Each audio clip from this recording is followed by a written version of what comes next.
Okay, we have audio, video. Are we ready, Madam Vice Mayor? I am ready. We are ready. Okay, I'll call this special City Council meeting to order on September 28th, 2022 at 5:30 p.m. Mr. Assistant City Manager, would you please lead us in the Pledge of Allegiance? Yes. I pledge allegiance to the flag of the United States of America and to the republic for which it stands, one nation, under God, indivisible, with liberty and justice for all. Thank you very much. Mr. Acting City Clerk, would you please call the roll? Okay, roll call. Casa Grande. Here. DeMoss. Calhoun. Here. Osenga. Here. McClure. Here. Wells. All right, you have a quorum. Thank you. I'd like to ask before I get to the next item that everybody put your cell phones on mute or whatever you do so they don't ring and interrupt, because there's quite a few people here and I always double check that. So we have now citizens' comments on any subject except those items scheduled for public hearing, and we have no public hearing. So for this section, those who have signed in, there was a sign-in sheet, will be given the first opportunity to speak. There's the sign-in sheet going. Time is limited to 3 minutes per speaker, and the acting city clerk will be timing you. And there's only 36 minutes total allowed for this time. If you haven't signed in yet, within that 36 minutes, I will open it to others. So don't panic if you did not sign in. Okay, who do we have first as soon as we get the sheet there? So we can get on with this. Okay, we have one person on the list. Oh. Okay then. And if you I can't can't, read the writing. we need a deciphering here. Devon on Day. Devon Day. Devon Day. Okay, Mr. Day, if you come up to the podium and you need to state your name and if you live within the city limits or outside the city limits. My That's name for the is record. Devon on Day, and I'm on Nash Road, so I'm not in the city limits. Do you have something to say?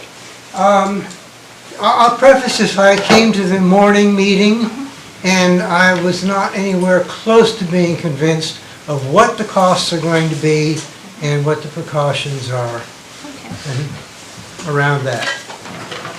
Okay. Thank you. Thank you. No one else has signed in. Okay. Correct. If you would like to speak at this time in your 3 minutes, if you raise your hand, I'll just start choosing. Well, you already just did, Devins.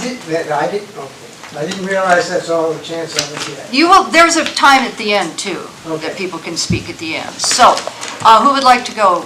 Is there anyone that would like to speak? Yeah, go ahead.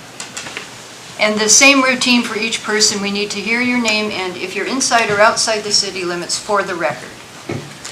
So hi, my name is Christy Jordan, outside the city limits at Lowell Point, and I'm here to speak on behalf of the need for a community rec center. I know a lot of people in the town, including friends of mine, think that we can't afford one, and I understand that, and I feel like we can't afford not to.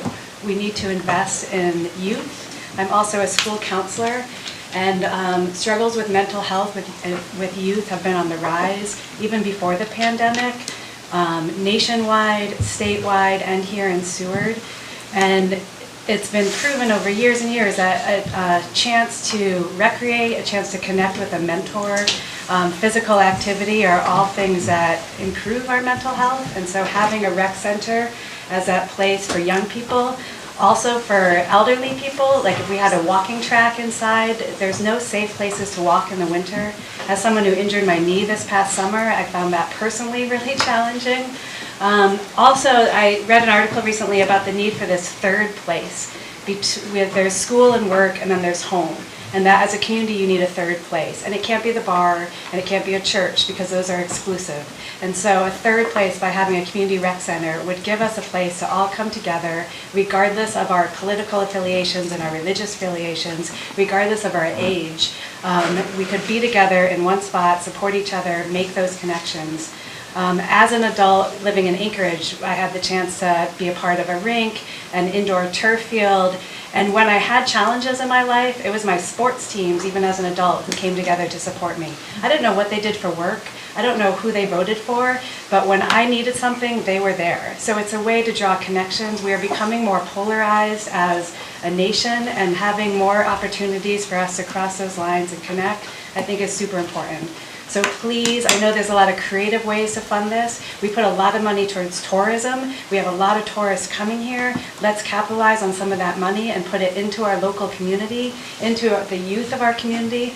I know we have a housing issue as well, but we also have fabulous families that are moving here to go to places where there's more resources for their children, for the community. So we need to invest in our local community and our year-round citizens, and not just for the tourists. Thank you for your time. Thank you. Anyone else wishing to?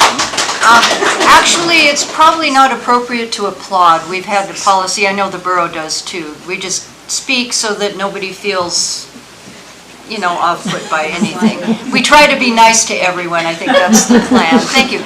Would you like to come up? Sure. And then, yeah, we'll just, as you...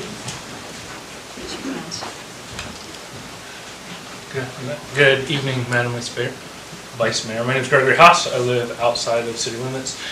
I can't say it any better than Christy said. What I do want to draw attention to is this is an effort that is decades in the making.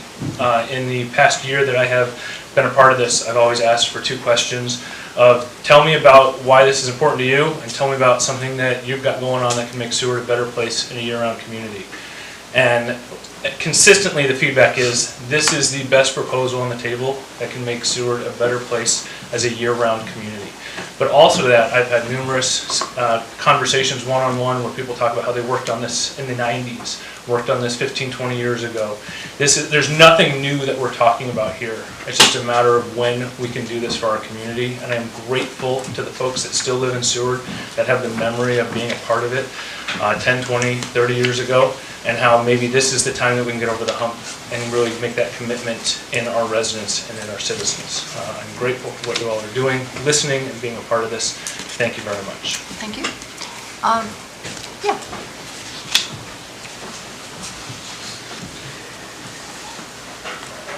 Turn you there.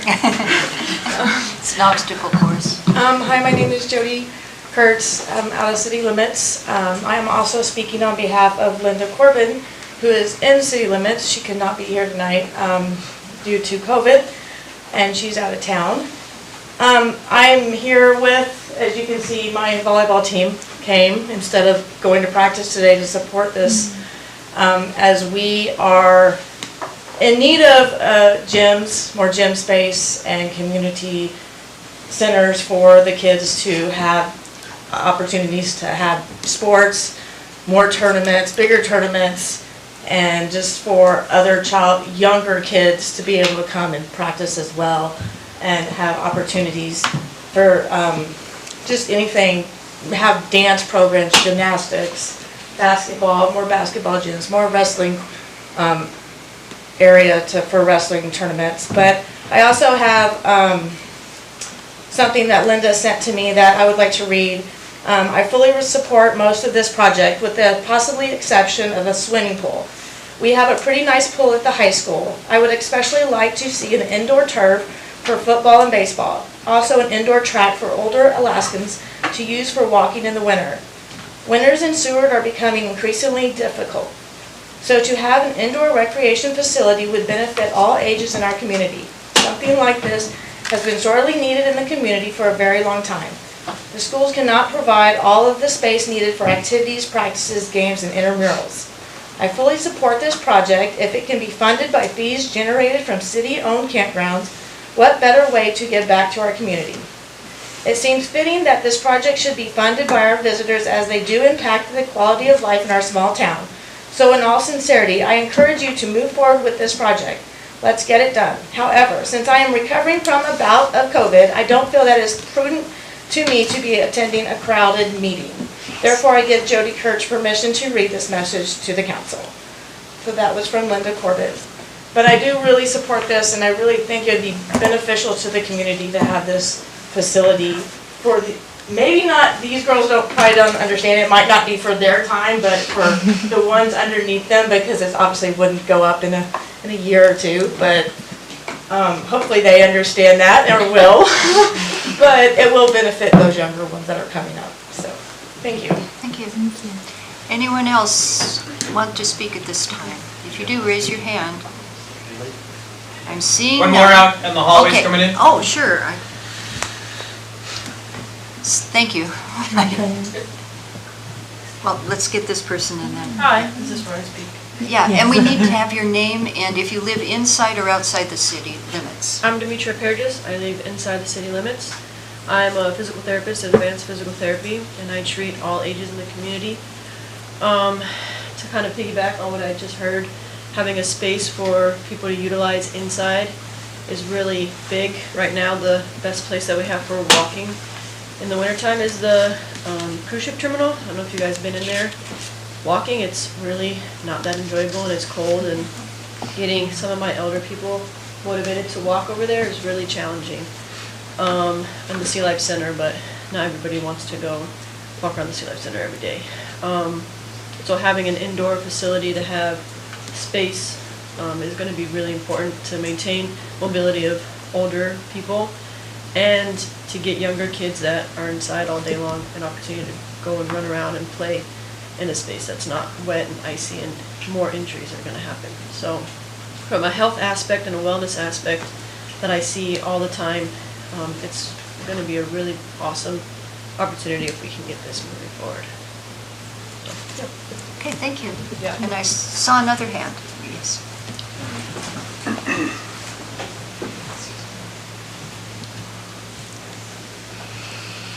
Hello, my name is Leslie Jacoby. I live outside the city limits, Bear Lake, but I'm representing Seward Tsunami Swim Club, and I support a community center wholeheartedly. I think it's a public health issue, a mental health issue.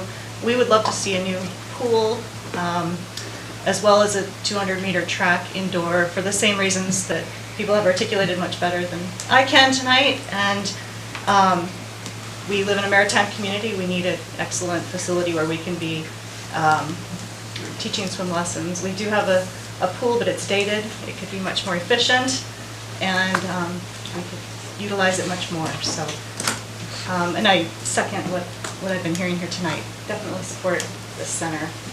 Okay, Thank you. thank you. All right, is there anyone out in the hall that's asking to speak? Can you look? We need a window. I don't believe No? there is at this moment.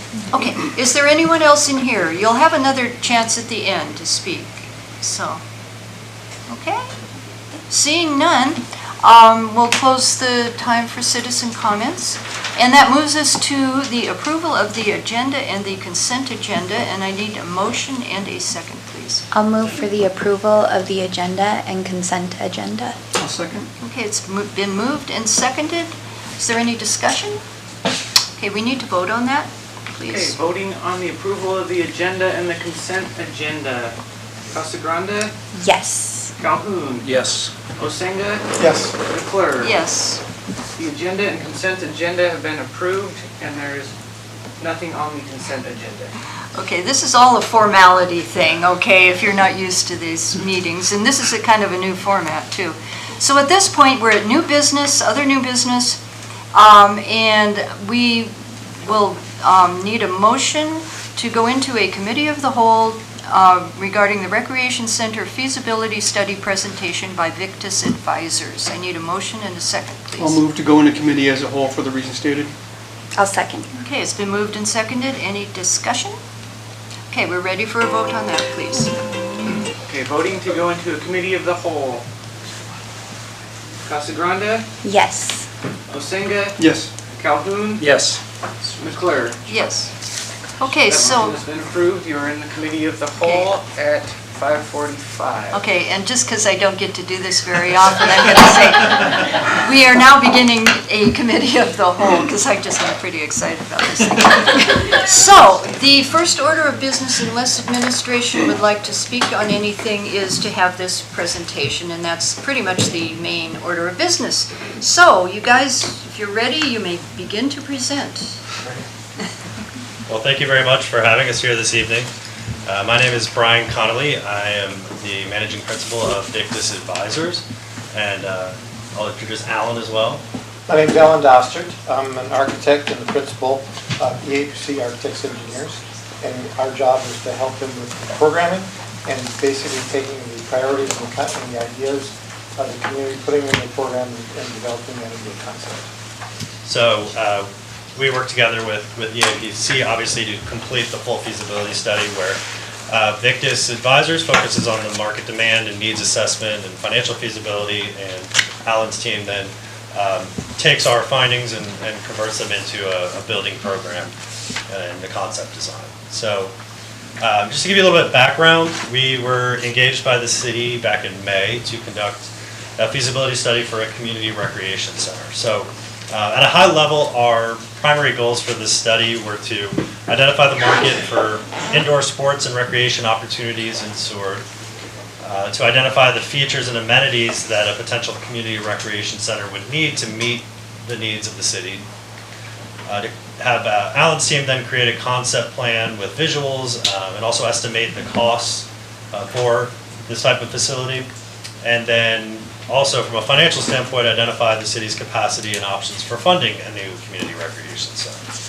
So in terms of our approach over the last about 3.5 months, we have a multi-phase approach. So the black boxes and red boxes around the top are our market research phases, which lasted about 8 weeks. So we did secondary market research, we did a lot of community engagement and feedback and an online survey. And based upon all that research, we come up with our recommendation for a building program for the facility. At that point, EAPC started working on the concept plan development, the building program, some costs associated with that, analysis of some potential sites, and Victus worked on the operating model and operating pro forma and funding options. And ultimately, we put that all together into this final report package, which is now available. Some of you, I see, have a copy of the full report.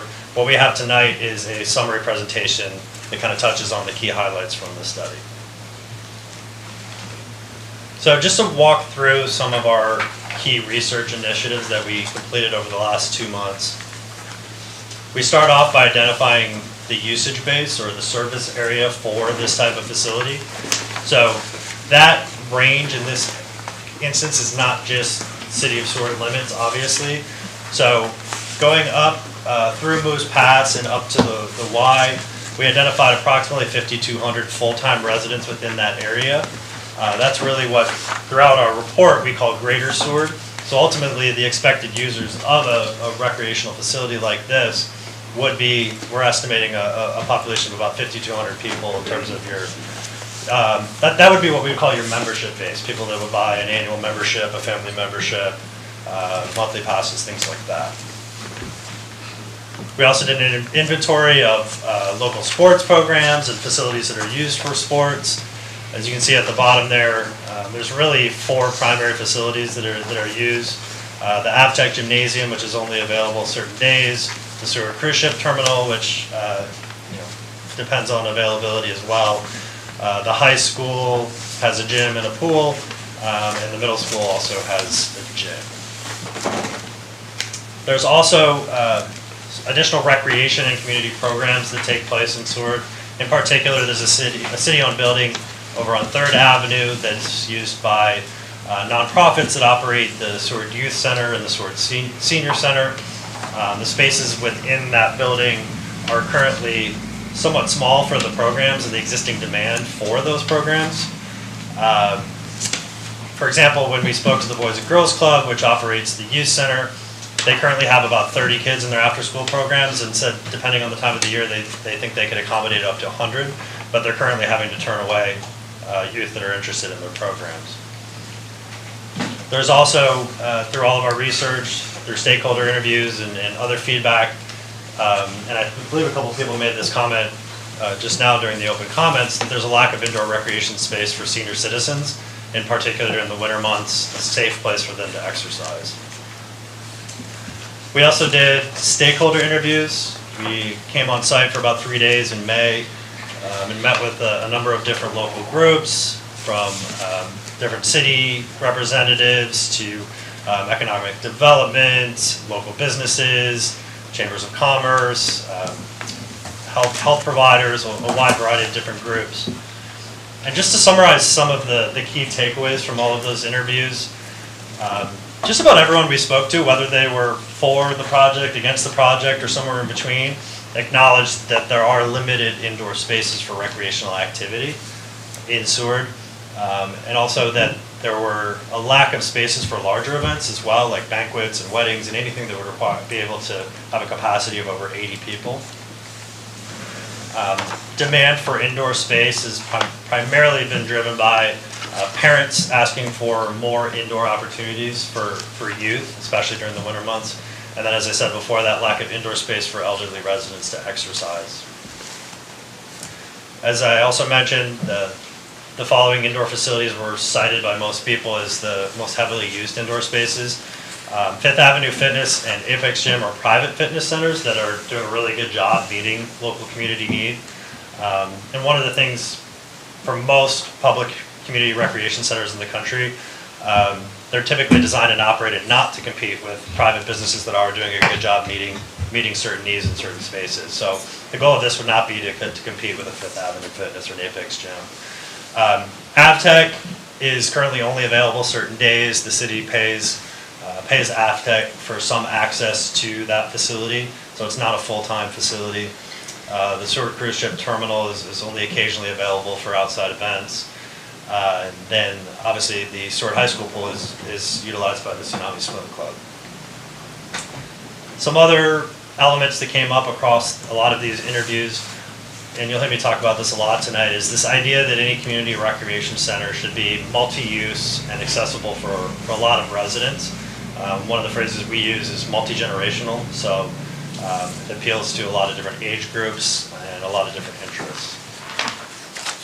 Common amenities that were requested by a lot of the interviewees we spoke to were an indoor walking track, a multi-purpose gym/flat floor space. And what we mean by that is multi-purpose flooring, so not necessarily hardwood floors, but something that's durable and can be used for basketball and volleyball. You can put down mats for wrestling, but you could also do other events in there, and it could really be a community gathering space. And Alan will talk a little bit later about the space they've designed in the building, but something that's a large open space that you could subdivide, do smaller events. You could do different sports on different sides of the space, or you could even host an event in there. And then this idea of multi-purpose rooms, so rooms that are flexible, they can be used for classes, for dance, for youth programs, for smaller meetings, lots of different things. Overall, there were people that I think more of the people we spoke to were behind the idea than were against it, but the people that were for it, that were supportive of it, cited the improved quality of life, the ability to attract and retain families with better amenities, providing safe and diverse opportunities for youth and youth activities, and this concept of creating a true community gathering space, a place that everybody can come to and be a true space that anybody in the community can find a place in. On the flip side of it, the concerns that we did hear from people who either were initially against or kind of had questions about the project were really almost all focused on how would it be paid for and how would it be sustained. We conducted user group interviews as well with a wide variety of potential sports groups, whether it's hockey, wrestling, basketball, volleyball, swimming, track and field. Got a sense from them what type of usage they would have. And we talked to the sports groups, which are on the bottom there, and got a sense of when they'd use it, how they'd use it, seasonality, what type of amenities they need. And we also talked to some of those community groups, so children's programming, adult and youth programming for the Native tribe, the Seward Boys and Girls Club youth programming, the Seward Senior Center youth programming, and looking at how the spaces could also accommodate their needs. We identified about 7 facilities for sort of deeper dive case study profiles. This is not a complete inventory of every regional indoor facility, but these were the 7 that through interviews and the online survey that we completed that were the most heavily utilized by Seward and Greater Seward residents who had to leave Seward to participate in indoor opportunities. And this is, let's see, we got Soldotna Regional Sports Complex, Kenai Recreation Center, Nikiski Community Recreation Center, O'Malley Sports Complex, the Dome, down in Homer, the Spark, and then the Menard Memorial Sports Center in Wasilla. So those were 7 that we took a deep dive into. We interviewed each of the operators. We got a sense from them of what's worked for them, what hasn't, best practices, any recommendations they might have for Seward as they consider a potential community recreation center. And then lastly, we did an online community survey. So ultimately 681 people responded, and that was about a 54% of the respondents were within City of Seward limits, and then 46% were in what we're calling Greater Seward, so outside of city limits, but still, they're frequent users of Seward amenities and take part in the economy here. So this is a really excellent response rate. 681 responses out of what we estimated to be a population of about 5,200. So we were really happy with the level of response. This chart right here is the first question we asked, which is, we call it an overall impressions question. So we had a couple of different statements regarding indoor recreation opportunities in the city of Seward, and we asked the respondents to rate them on a scale of 7 to 1, where 7 equals very satisfied, and then 1 on the opposite end equals very dissatisfied. And we use what's called a top 2 box methodology. So anybody who answers a 6 or 7, which is the top levels of satisfaction, that's the green highlight there on the left. That's a top 2 box score. The gray is 4 or 5, so neutral. 4 is true neutral, and 5, which is just a little bit above neutral, but not top 2 box. And then bottom 3 box, which is anything below neutral. That's 1, 2, and 3. So as you can see, it's a lot of red. And it shows that no matter what question we ask about indoor recreation opportunities in Seward, that it doesn't score well, whether it's the number of facilities, the quality of facilities, the opportunities provided for indoor recreation. This is the last piece of research we did. Having already gone through interviews and toured the city, I wasn't surprised by how this came out. We also asked how often residents are leaving the area to participate in indoor recreational activities. As you can see, about 48% if you add up the columns on the right, are leaving Seward to participate in indoor recreational activities. So that is a very high number. Trying to give you some context for some of these responses. So 48% that say they travel outside of Seward for indoor recreational activities is quite high, and 17% travel at least once a month. We asked them where they go, so you'll see these are the same facilities that we ended up interviewing and doing deeper dives into. Anchorage, Nikiski, Soldotna, Wasilla, Kenai. But it's a lot of different facilities. We call this kind of fragmented responses, so people are leaving for a lot of different reasons to attend a lot of different facilities that aren't available here. We asked them, again, this is a fragmented response, what are the primary indoor amenities that you or your family utilize most frequently at recreation centers outside of Seward? As you can see here, no single amenity received more than 9% of the responses. And this is, I think, 11 things that all came in between about 5 and 9%. So most of the time when we do this type of analysis, there's 2 or 3 things that rise to the top that clearly are the primary things that aren't available and locally that they have to travel for. This is pretty much everything.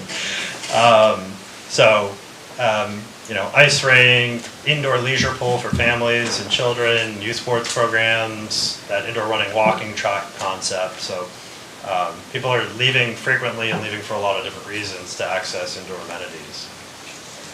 We asked about the sports that are established here, like basketball, swimming and diving, volleyball.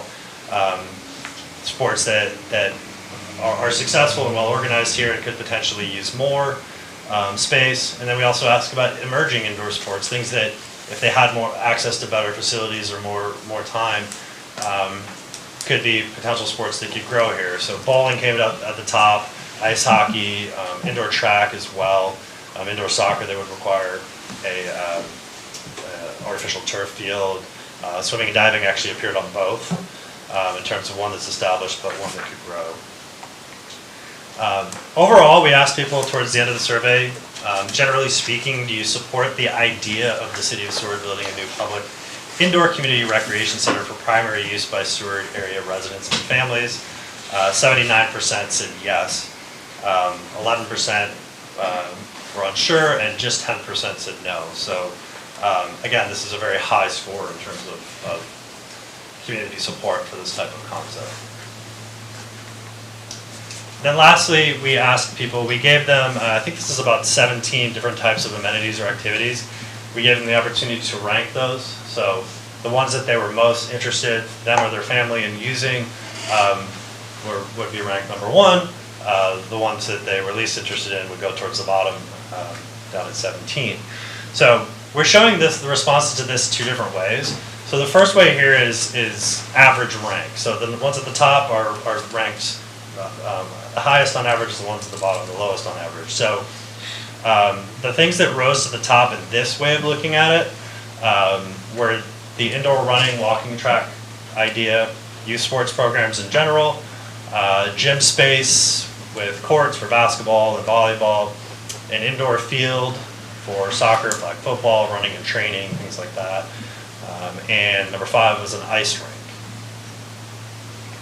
Then the other way we looked at this was showing the percentage of respondents who ranked each element in their top 5. So whereas this is just the overall average, this is showing you who had sort of the most emphasis on this as one of their top 5 priorities. So what you can see here is youth sports programs and the indoor running walking track, 46% of all respondents had that in their top 5, those 2 in their top 5. Then there's another next group below that that's ice rink, gym, indoor field, and indoor leisure pool. So those are kind of the elements that throughout our research, through the surveys, through the interviews, those were sort of the top 5 that rose to the top. What's interesting is that we also look at the percent that are in the bottom 5. So as you can see, indoor running, walking track, only 10% of people had that in the bottom 5. Whereas on the ice rink side, among those top 5 I talked about, 24% felt, had that in their bottom 5, so they had no interest. So I think the ice rink in particular, our takeaway was that there's a smaller group of people that are very interested in that and rank that very high, and that are passionate about it, but might not have as much multi-use potential as some other amenities. And I'll talk about that a little bit more.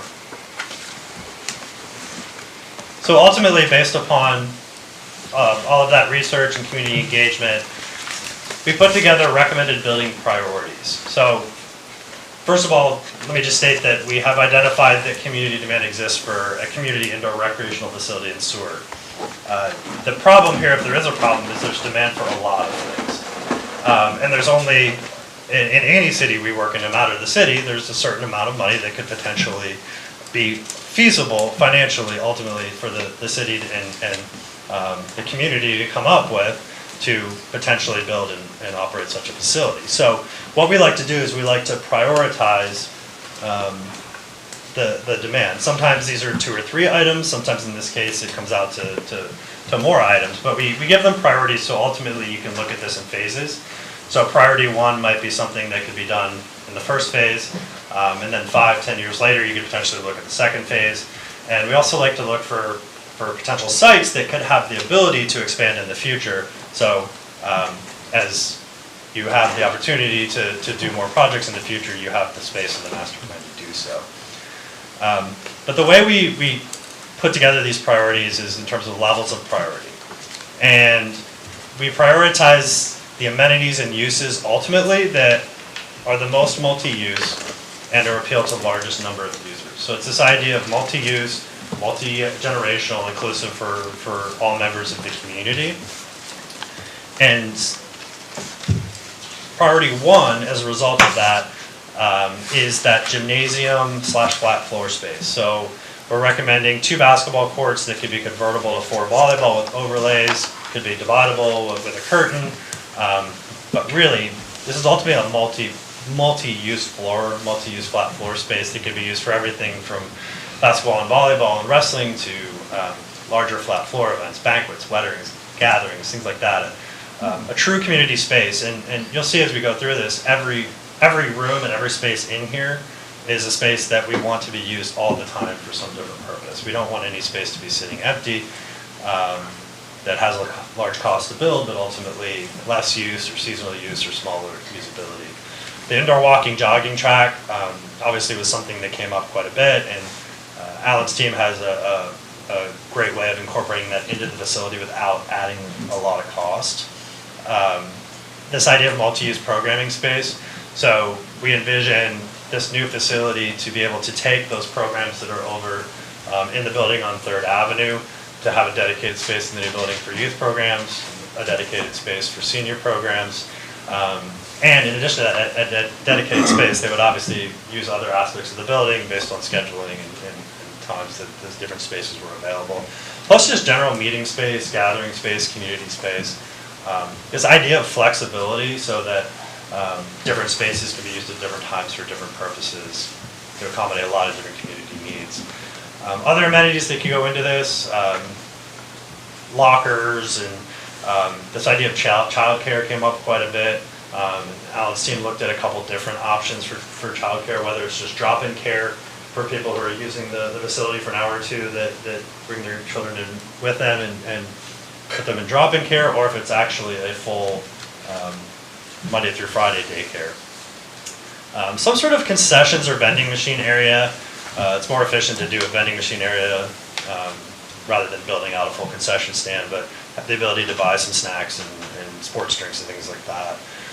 Office and administrative space, storage space, the ability to accommodate a lot of the shortages and needs that Seward Parks and Rec has right now. And then most importantly, as we look at sites, the ability to accommodate on-site parking for peak demand when the entire facility is being used for different purposes, being able to park everybody on site safely. So that's our priority one concept. Future priorities that, depending on funding availability, depending on sites, could potentially be included. Priority two, we'd recommend that indoor artificial turf field concept. Priority three as well, ice sheet, and then pool. And really the reason that 1 and 2 are what they are is that ultimately these are items that are going to maximize usage of the space because they're more multi-use. There is need for an ice sheet. There is demand out there for either a nicer pool or an improved pool. But in terms of starting where Seward is now with a pretty significant lack of indoor recreation spaces, you have to start somewhere. And where we typically recommend starting is with the amenities and the features that are going to provide the most need to the most people. And so that's what really priority one is supposed to emphasize, that idea of multi-use, multi-generational, a true community center. And there are demand for these other things, but in terms of maximizing the utilization of the space with money that's being spent initially, the priority one is our focus now. We put together an operating pro forma for the facility, and one of the things to keep in mind is there's really 2 things to look at. I'm sure everybody on council knows this, but there's 2 things to look at when it comes to these facilities. There's usually one sort of dedicated source or combination of dedicated sources that are going to go to pay for the facility, to build it. Those are your capital costs, your construction costs. That's usually one funding source. And then for operations and sustaining operations, that's typically another funding source. With a lot of communities that build community recreation centers, a lot of times it's general funds that are used to support the operations. Most of these facilities are not positive income generators, so they do require ongoing support. And some communities it's just general funds. Other ones they also do fundraising and grant writing to close the gap each year. But what we put together here is an operating pro forma that shows about 43% cost recovery. So an annual operating deficit of a little over $400,000. Another thing, though, that we wanted to point out is currently the city's renting AvTech space for local recreational use a few days a week, and that's about $80,000 per year. So that cost would also go away, which if you factor that in, it changes it to about $340,000 a year deficit, and that's about 54% cost recovery. A lot of the facilities we spoke with had anywhere from 30 to 70% cost recovery, which is pretty common for these types of community centers, with some of those tools I mentioned before as ways of closing that gap. In terms of management options, the most likely facility management options that we see for this type of facility are either public management. So for a community the size of Seward, the public ownership and operating model is the most common for these types of community recreation centers. Public management is typically the best option if your goal is to ensure increased public access and affordable rates, whereas a private facility or privately controlled facility won't always have that same type of widespread community access. It also means that long-term working capital and maintenance needs can be built into governmental budgets and planned for on an annual basis, which can help with support of the facility. That said, one of the things we heard a lot about in our stakeholder interviews in particular is there's issues here right now in terms of being able to find staff, hire staff, keep them here, and with cost of living here is a big factor of that as well. So public management would require the city to hire and train additional staff. There are some ways that you can partner with private groups to manage components of the facility, which I'll talk about in a little bit. There's also private for-profit management.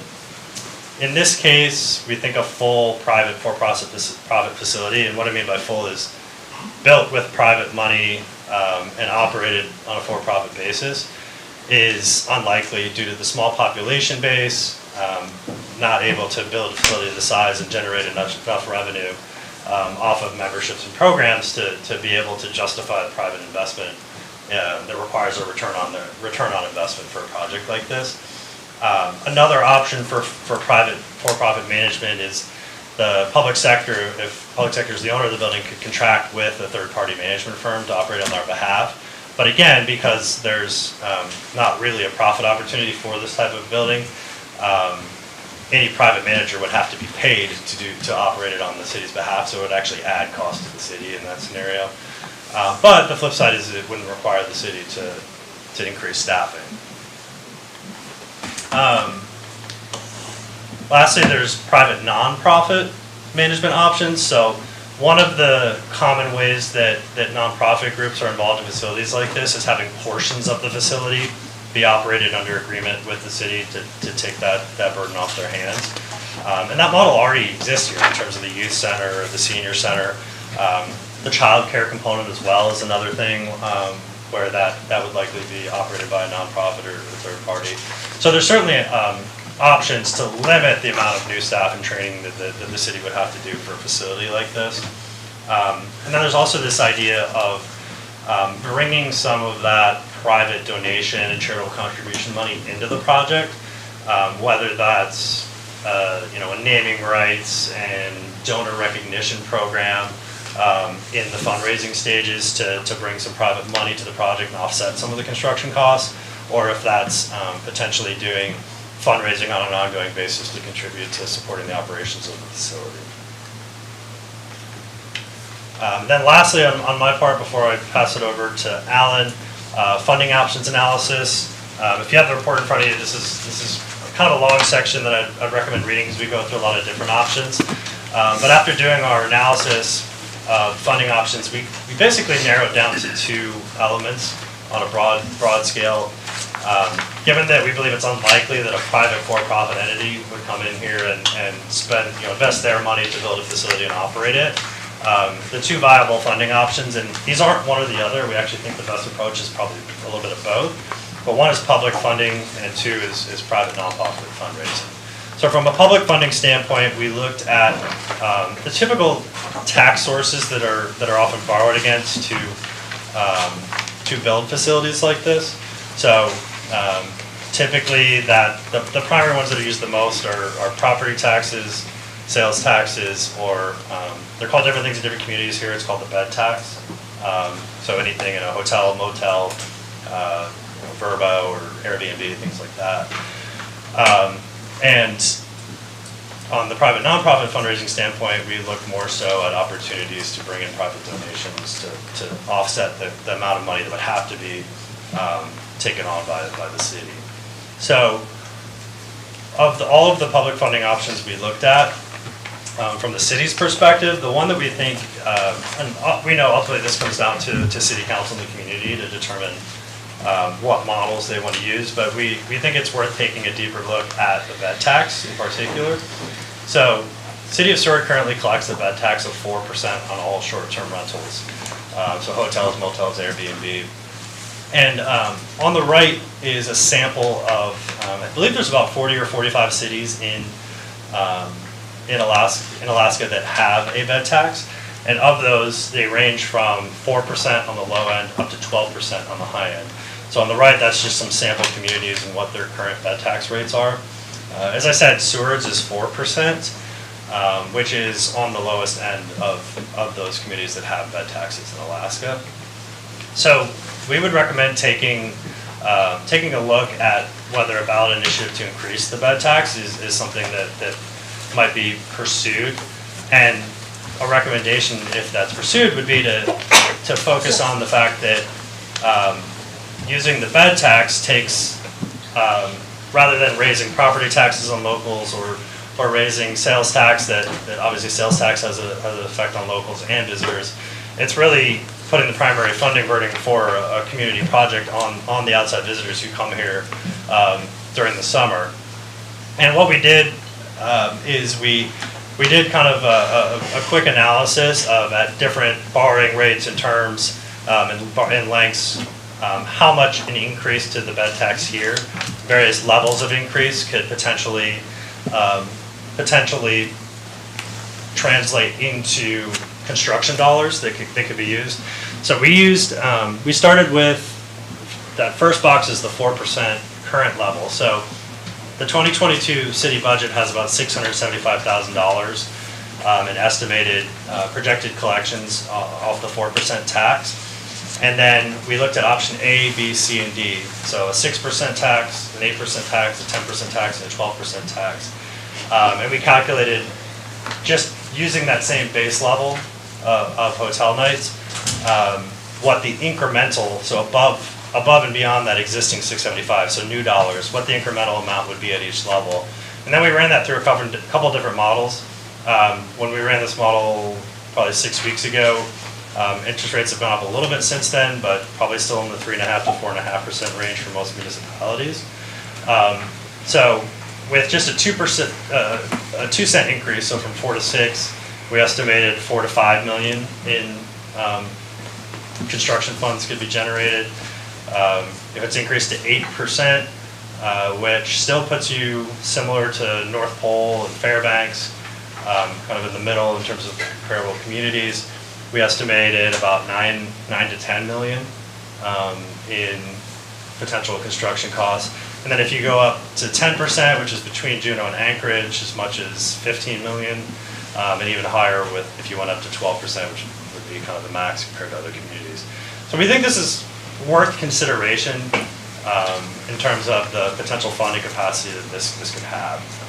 Ultimately, we would recommend, though, combining public funding with a private nonprofit fundraising campaign as well, where individuals, foundations have the opportunity to make significant upfront financial commitments to the project that could be used to offset some of those construction costs. Typically, this takes the form of naming rights or donor recognition, and we also recommend that this be an inclusive process. So smaller donors could purchase, a brick that could be part of the building that has their name on it, or a plaque on the wall, up to a larger donor might name the facility. So, but these types of opportunities have a track record in Alaska as well. So, for example, the Spark in Homer was done as a public-private partnership. So The Spark is a much smaller facility. It's essentially a bubble with a plastic modular floor inside of it. But about 65% of that was raised privately, and then the city contributed the other, a little bit more than a third, which was about $200,000 towards the construction costs. Like the model we showed you earlier, it does not, it's a cost recovery model. It doesn't fully cover the operating expenditures, but it's a nonprofit operator, the same group that led the fundraising for it, and the city actually contributes on an annual basis to the operations as well. The nonprofit does some additional fundraising each year.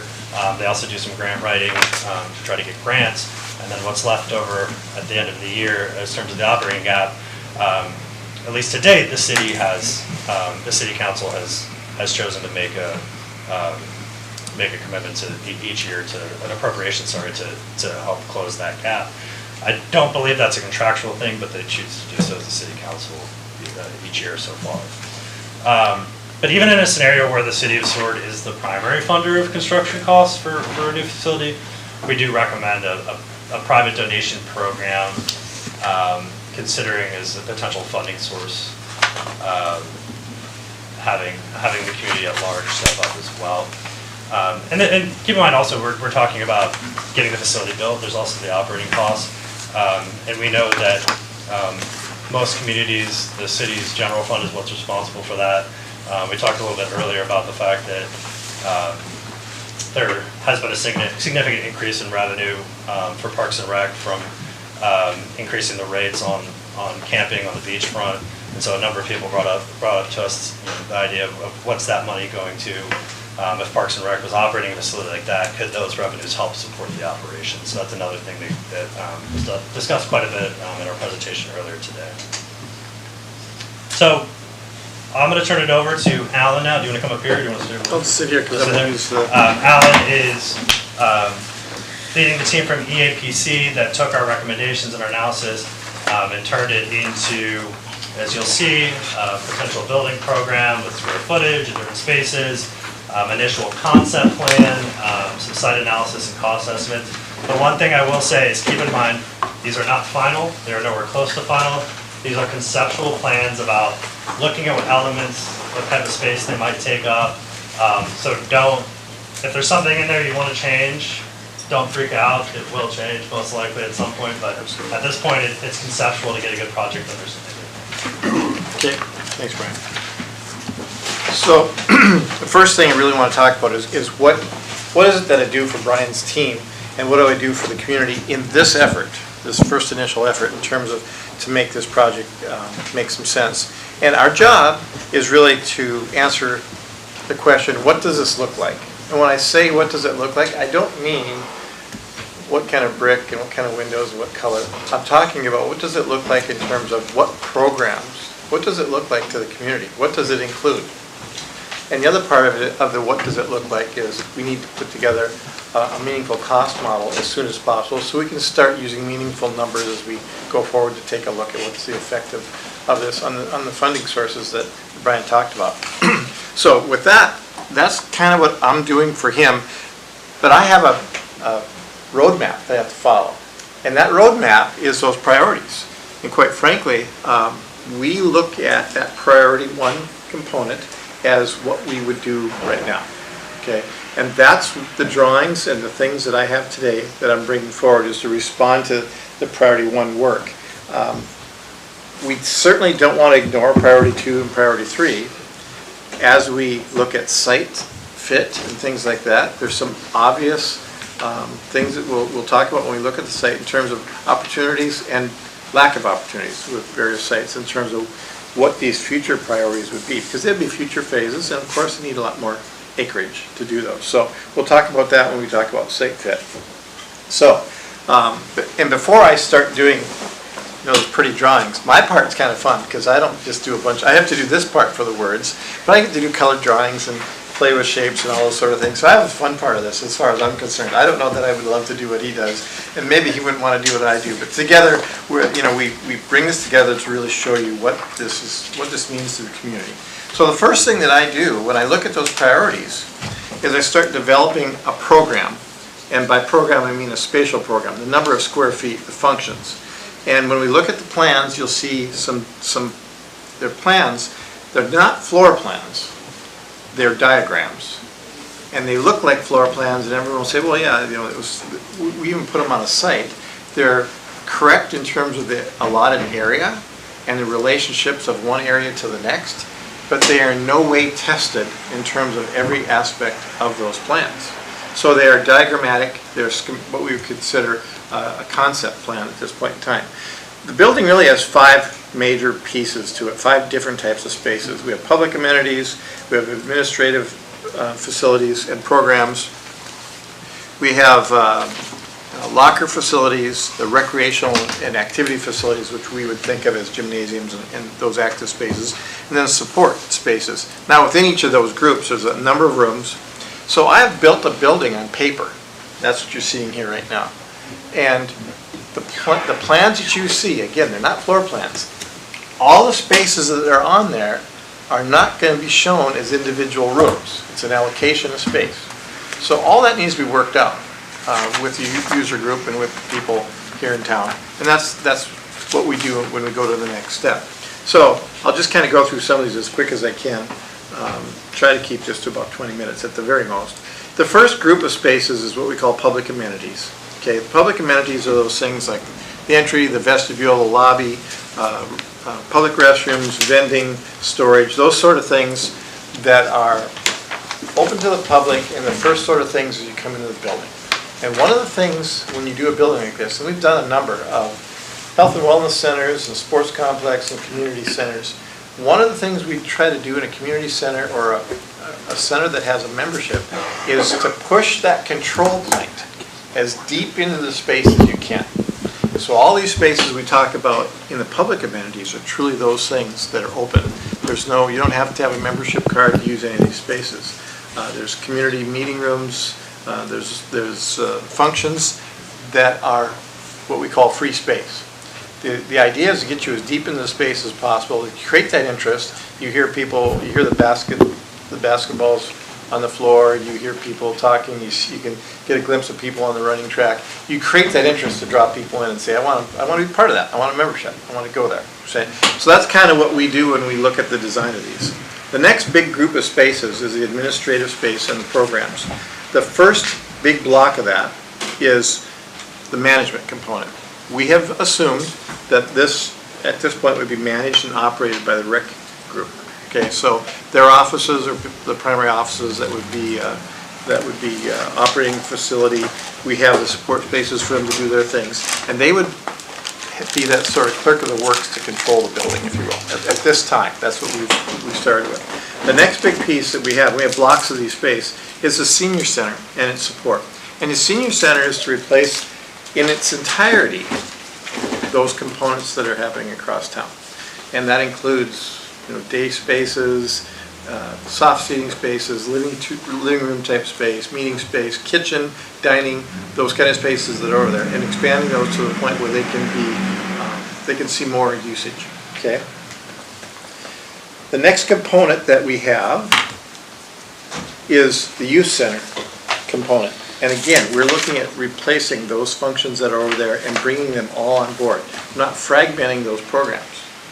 Earlier there was a question about what kind of capacity does this youth center have? And we're in the write-up, I think you said, they're looking at 30 currently. They could go up to, I think, 60 to 100 is kind of that range. Well, these spaces that we have programmed in just this block of space will easily support between 50 and 80 kids. And that's not counting the activity spaces, the gymnasium and other spaces, which would contribute to that use. I mean, there could be a lot of kids in this building if you count all the heads that are in the basketball court or the volleyball courts and those sort of things. So without the activity spaces, we can double, nearly triple the capacity of the youth to use this building. And that brings me to another point, is when we do a space, we're always trying to do these spaces, and we get into the plan, as flexible as possible and as multi-use. When we say flexible, we're talking about multi-use. We'll do a room that might be set up as a testing site, it might be set up as a seminar site, but it might also be torn down and be a spinning class or maybe an exercise class. So we're really trying to get a very wide use of these spaces. The goal is that you don't build a specific space, like a gymnasium with a wood floor, and it sits there empty. The goal is to put a floor in that gymnasium that's sort of a polymer rubberized floor that you can do rollerblading in there. You could bring a car show in there. You could have trade show in there. It's not, the light shouldn't be out. The light should always be on. And that's sort of the attitude that we take with all these spaces. And that gives you the best value because we're not building very specific spaces to solve very specific things. And that's, I mean, I think we talked about that too earlier in terms of ice and pool. Those sort of things are they're expensive spaces to build, but they serve a very specific use. They're a great space, and the community obviously has shown a need for that, but we're trying to concentrate on that phase one to get the best bang for the buck, okay? The next space that we have on here it's actually two spaces. It's D and D1. And I want to explain this a little bit. When we typically do a facility like this, we do what we call drop-in care. Meaning, if you can use the facility, and you're a young couple and you have a child, there's staff there that can take the child while you're doing your workout, whether that be 30 minutes or that's an hour and 30 minutes. That's called drop-in care. That's not full-fledged daycare. Okay. As we developed that and made early presentations on this, people said, well, what about daycare? What would daycare mean? So I have programmed the difference between what it means to have drop-in care and what it means to have daycare. And this number is additive to this. If we don't do daycare, this space is not included.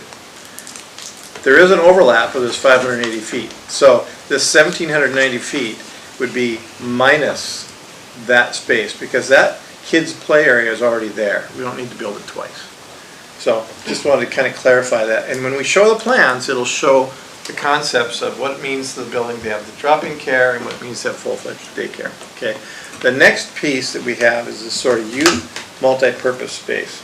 And it says youth, primarily it's there to respond to the youth so they can have a study area, they can have a craft area, they can have a computer area. There's a lot of things that the space could be. It's a subdivided space you'll see in the plans, but it can also support the seniors. It could support any community function. So that's kind of the attitude we went forward with this. Again, to have those multi-purpose and very flexible spaces. The next group of spaces are the locker facilities. A question came in our early presentation about competitive sports. This is not really designed as a competitive sports facility the way it's programmed right now. It's not meant to host 10 teams for a basketball tournament. Can it? Yeah. Is there some modifications we'd recommend? If that is the goal, yeah. There's some things we would modify. But right now, it would work, but it would be difficult to do that kind of thing. And what does it mean to do those things? It means bigger locker rooms, bigger surge space. Like when a volleyball tournament happens, they set up camps all over, right? There's a lot of floor space needed to do that. Especially if you have like an 8-team or 16-team tournament. That's a lot of square feet you need for that. And if the floors are being used for the games, we have to find where that is. And part of it isn't that the building won't do it. We just have to be very smart on how we do it so it fills those needs as well. And we weren't necessarily tasked with that, or we didn't include that in this first round. Does it mean a lot of extra square feet? No. Does it mean some changes to what I've drawn? Probably. But this is our first pass, so bear with me. Now, in the locker rooms, we have formal locker rooms with showers, lockers, toilets. Okay. We also have a family room, gender-neutral room, if you will. And we also have support, and that support is basically what we call express lockers. And I talked about this morning. There are so many people that use a facility like this that never use a shower. Or they don't even really use a locker. They come in, they need a place to take off their coat, they need a place to put their street shoes and put their sneakers on and go do what they're going to do. And that's, we call them cubbies or express lockers, and they're like 18 by 18 or 20 by 20 sort of cubicles. They don't even have doors on. They're just a place to stash your stuff. Now, we can do some with some doors. You can put your keys, your billfold, those sort of things. We can do a mixture of those sort of things. But those express lockers give you sort of that quick in, quick out, and a lot of good usage. And it saves on the amount of square feet we have to put in a locker room. Because locker rooms are expensive to build and they're expensive to maintain. They typically have a lot of ceramic tile and those kind of surfaces. And those surfaces aren't forever surfaces. They need to be maintained. Okay. The next piece is the rec and activity spaces, and that is truly probably the sports floor in a classical sense, if you want to look at it that way. So we have the gymnasium, we have a court, and then we have a large storage area to support that. Now, when we take a look at the plans, this is 18,000 square feet in one room. That's 150 by 120. Okay. When we look at the plans, that'll be more meaningful in terms of how it lays out for the basketball and the volleyball courts within that. The next piece is indoor walking track. And Brian, he alluded to the fact that we have a way of doing that. We have done a lot of second-story walking tracks. And when you do a basketball floor or a volleyball court, you have to have those out-of-bounds spaces, and you have to have those run-out spaces that are safe. The days of having a 3-foot out-of-bounds next to your basketball court, we just don't do that anymore. You need to have a safe space. You're looking at 6 to 8 feet, sometimes even more at the end of basketball courts. So that space is really unusable space as you go vertically because it's outside the confines of the court. So that's the cuff that we a lot of times will build a suspended running track or walking track or combination. And usually they're 3 to 4 lanes wide. We make the inner lane a little wider, and that's designated for walking, and the outer lanes are for jogging or running. And they hang from the ceiling, so they don't have any support. There's no columns that are expressed in the floor below. It's clear underneath. It's not free space because you got to build that structure, but it's very economical space because you're not building an extra wall or an extra ceiling. It's all there. You're suspending in space, so it's very economical space. So that's one of the things we do. And the last piece is just building support spaces, and that's mechanic rooms, electrical rooms, data rooms, and those sort of things. So with that, well, let me just start with this. Our program says that this space should be about 36,000 gross or net square feet. We put a gross factor on that to take care of wall thicknesses and circulation. If we don't program the mechanical spaces and the data rooms and the electrical rooms and those sort of things, that number can be as high as 25. But I've programmed all that in. So 10% should be a pretty comfortable number that we have to add to all the program that I just put up here to make sure we're sizing the building correctly. So that tells us this building needs to be with a 10% gross factor. We need to be in that range. If we do drop-in care, we're just under 37,000. If we do full daycare, we're just over 38,000. So that's the kind of range that we're looking at. So with that, the other piece is to support the recreation activities. We also included an outbuilding. And the reason we make this a separate building is it's probably what we would refer to as a pre-engineered metal building.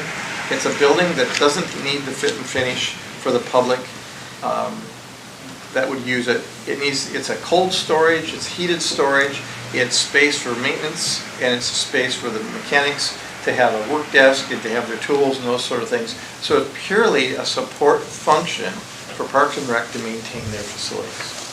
Okay? And we have looked at that as a separate building. We can build a lot cheaper if we don't build it at the same brick and mortar as the rest of the building, the primary building. So with that, this is the fun part. Now, again, these are not floor plans.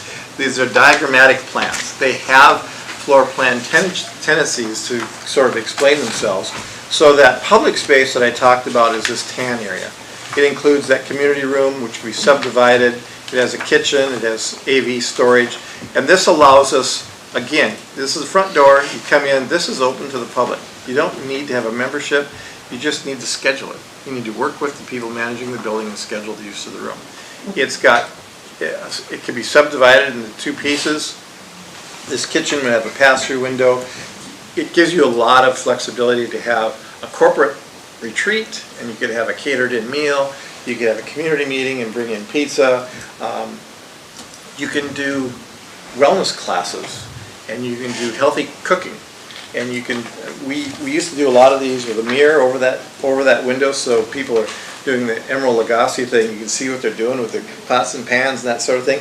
But it's a real popular thing for wellness centers, for healthy lifestyles, is classes on healthy cooking. We use cameras now because that technology is so much cheaper and so much more clear than it used to be. It just works really well. So that's another activity. These other spaces are public restrooms, family restroom or gender-neutral restroom, vending, data room over here, and then a smaller meeting room.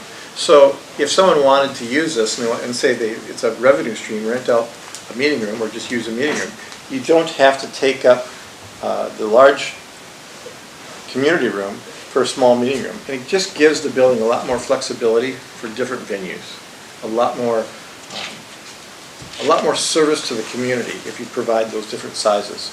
So really you have 3 different size rooms. You have a very small room, a medium room, or a larger room that can be used for public meetings.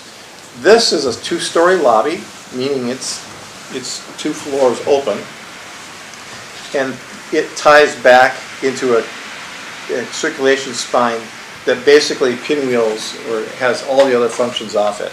The yellow is drop-in care. When I talked about the use of drop-in daycare, this is how big it would be if you're just going to have that space for a drop-off, for an office, for a coordinator, some storage for paperwork, workstations for paperwork, and then a play area. If it's a true daycare, it goes out to this white dashed line. So that outline compared to this yellow box is the differential between drop-in care and daycare. The drop-in care, the way I've drawn it right now, has outdoor fenced area. This entire area would have to be fenced around the outside if the daycare happened. Okay, that's the kind of order of magnitude. Now, when I sized the daycare has a number of requirements for different age groups, and infants are like 1 to 4. 1 provider for 4 infants. I have doubled all those. So if you filled all of the age groups of infants, older infants, toddlers, preschool, that sort of thing, you'd have 17 kids covered. I've sized this for 2 providers for each of those age groups. So we'd have 35, I'm sorry. 70. We start with 35 and we double that, we get to 70. We have the potential to support 70 kids in this daycare. Now, I haven't met with anyone to talk about the demographics of how many toddlers versus how many preschool. That is, again, something we have to work out in the details because there's square foot allowances for each of those. So I've just done a generic, taken 2 providers for each of the age group and maximized that. So that gets us to 70 kids. Okay. This orange block, or I'm sorry, red block is what I call the management block. That would be Parks and Rec. And it kind of bleeds out into this public space, and that's a control point. So basically, you're all the way this deep into the building before, if you do sell memberships for the use of this, or you have any sort of restriction on the use, that's where that control point would happen. And like I said, we try to get that as deep as possible. This blue box is the youth program, and you'll see that on the upper floor there's additional space that supports that. And again, this isn't a single room, this is a series of rooms.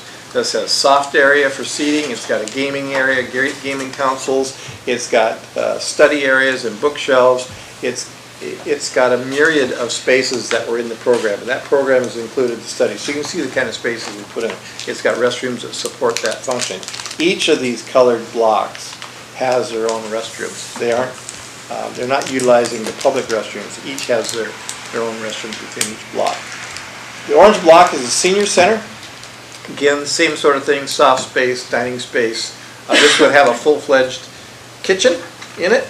And so that kitchen could also serve and cater items in the community room. Or if we set it up right and we do end up intensifying the use of the sport floors for some tournaments, it could also, you could do some pretty heavy concessions there because you have a full kitchen supporting it. Okay, it's just a question of how it gets laid out to make sure that function works. Okay, As we move deeper into this space, we have the locker rooms here, we have an elevator shaft that connects to the upper floor, and I have another space here that's a 2-story space. The idea here is that this building can kind of be divided almost in half. And these spaces can remain open after hours, and this can be closed. Or if these aren't operating on a weekend or whatever, and you have a holiday tournament or you have something happen, this side of the building can be open. We're trying to give it that flexibility. So the building has kind of 2 front doors. And this is a bigger space because it handles a much higher volume of people. Okay, that brings us down to the activity space, and that's really 2 full-size basketball courts, and on each of those basketball courts is 2 volleyball courts. So you have 2 full-size gyms with run-out space, and you have 2, on each of those you have 2 volleyball courts with run-out space and margins around them. I'm showing tip and roll bleachers, which means they're not permanent bleachers at this point in time. And that's one of the things we have to really drill down. How competitive, how much intensity of the sports activities can have here. How big tournaments are we host? And that, the nature of those bleachers may change. But this is typical for a community center that's serving the community, not serving a region in terms of tournaments and those sort of things. And I've got sprinkled throughout here, we have the express lockers, those sort of things. And on the back here, we have mechanical electrical space, which is part of the support. Storage, if we're going to set up a banquet, we need a significant room to hold tables and chairs and those sort of things. And to bring in, if you're going to bring in vendors or exhibits or cars for a car show or what have you, we have large overhead doors and a sort of a vestibule to bring things in and out of the building for other types of venues. We've got plenty of life safety egress points, so we can increase the capacity of this room. We can set this up as a banquet and not be concerned about violating any codes or having too many people in there. And we also have created, we've created sort of a service corridor along this side. We have an entrance over here that would allow us to serve the community room. We could bring in elements for the serving kitchen. We could serve this whole area off an entrance here. We could also have staff parking on this side. We have a second entrance that would serve the senior center. They're going to have their own need for groceries and things like that if they have a full-fledged kitchen. So there's a couple of service type entrances. And the beauty of this is, like, the senior center could be completely secured from the rest of the facility, and you could still have an access point for people to come and go. Okay. Alan, do you want to share real quick the 18,000 square foot floor space? You mentioned, converting it for other types of events. What the capacity of that kind of space could be for, like a standing gathering, sure, or something like that. So. The code, we have to work with the life safety code, and they have a factor, an occupancy factor for a space like this if it's used for what we call an assembly. And an assembly is, this room is an assembly of people from the public coming in. And when we do tables and chairs, that number is 15 square feet per occupant. Now, the code will say 15 square feet per occupant, but if you ever fill a room to that level, it's super crowded. Tonight, we're probably close to 15 square feet per occupant. But this is 18,000 square feet. If we divided that out by the 15, we'd have a capacity of like 1,200. Logistically, comfortably, it's probably more like 1,200, because if you're going to do a banquet like that or something, you're going to have some kind of a stage or some kind of a dais or something like that, and you're going to use a little bit of that square feet, not for seating, but for support space. So this kind of space will support 1,000 people in a banquet type setting. Okay, and it's got the egress points to handle that. Okay. Again, this service for access to the overhead doors, access to the mechanic rooms, those sort of things, that's all sort of lined up on one side, and the public amenity and the public sort of views are lined up on the other side. So let's take a look at the upstairs real quick. It's a 2-story facility. We have the upstairs running track, which I talked about, goes around the perimeter of the sports floor, and that's 12 laps to the mile. the way this is set up right now, with the sizes that we identified. This is that two-story lobby space with sort of a monumental stair. This is the elevator shaft to get up. This is quite a large sort of elevator lobby, and we call this pre-function space. And the reason for that is people get their sneakers, there'll be some express lockers and things up here. If you want to do silver sneakers or anyone wants to use this for walking in the winter, this is sort of that area where you sort of pre-assemble, you do a little stretching, you get your water bottle, you get those sort of things going. You don't want to be doing that on the track. The track is, I mean, there's not extra space for people to congregate and talk and meet and greet on the track. If you're on the track, you're either walking or running. So this sort of pre-function space supports that. And then this blue box, it's coated blue to kind of support the youth activity, but it's really a multi-purpose room, again, that's subdivided a large room. And it could have testing happening on one side, it could have soft space on the other, it could be a large open meeting room. This is, again, one of those spaces that supports any of the functions of the building, but it is primarily there in the program for the youth and the seniors. But this space could be set up for dance studio. Yeah, it could dance studio, exercise studio. It could be a testing room. It could be just a number of things. We probably, even though it's super flexible from those sort of things, we'd probably put a lot of technology in it. So there'd be floor boxes in, so we could, like I said, do a testing site. You could have computers, you could have things plugged in on tables, electrified tables, those sort of things. The other thing I want to point out on this is sort of that lobby space I said was two-story space. All around this is roof. This is two levels with a track, and this blue area is. This white area is an open two-story space, as obviously where the gymnasium is. That's a high space, high bay space, and then this is open two-story space to sort of organize that lobby. So, and again, this dashed line would represent how much bigger it would be with daycare. So that's kind of, that's the concept. Again, it's not intended to be a floor plan, it's intended to tell us how many square feet we need, because ultimately, that's what we're looking at right now, is sort of this cost model. And when we put this together, we don't put together just a construction cost of the building. We try to start this cost model to include the things you'll need to operate the building. So it not only has a construction cost. So I've got a couple of things that makes this number a little flexible. I have either drop-in daycare or full daycare. So that's two different size buildings I'm pricing. And then we have a range of high to low in terms of square foot price. And the square foot price that we started with was, on the low side, is $400 a square foot to as high as $425. These numbers are escalated 2 years out. We know we're not building it today. It's got 2 years as a minimum to see a bid state. So that's where we start from. If it ends up being 3 or 4 or 5, obviously there's more escalation. We put 6% a year escalation factor to get to that number 2 years from now. We've been seeing 3% a year historically, year on year on year. The last couple of years it's been 5 and 6%. I don't see that coming down. I see that maintaining, and so that's why we use 6% for the next 2 years. Now, these are based on numbers that we've got a number of these projects we bid in North Dakota. I'm from Western North Dakota, and Western North Dakota has this beautiful thing we call the Bakken, where they're pumping oil out of it like crazy, and it has destroyed our local economies in terms of affordability. Everything we do out there is expensive. I think North Dakota is probably second to Alaska in terms of cost for construction. But I have escalated those numbers that we have historically used by an additional 15% to get to a number that's meaningful here.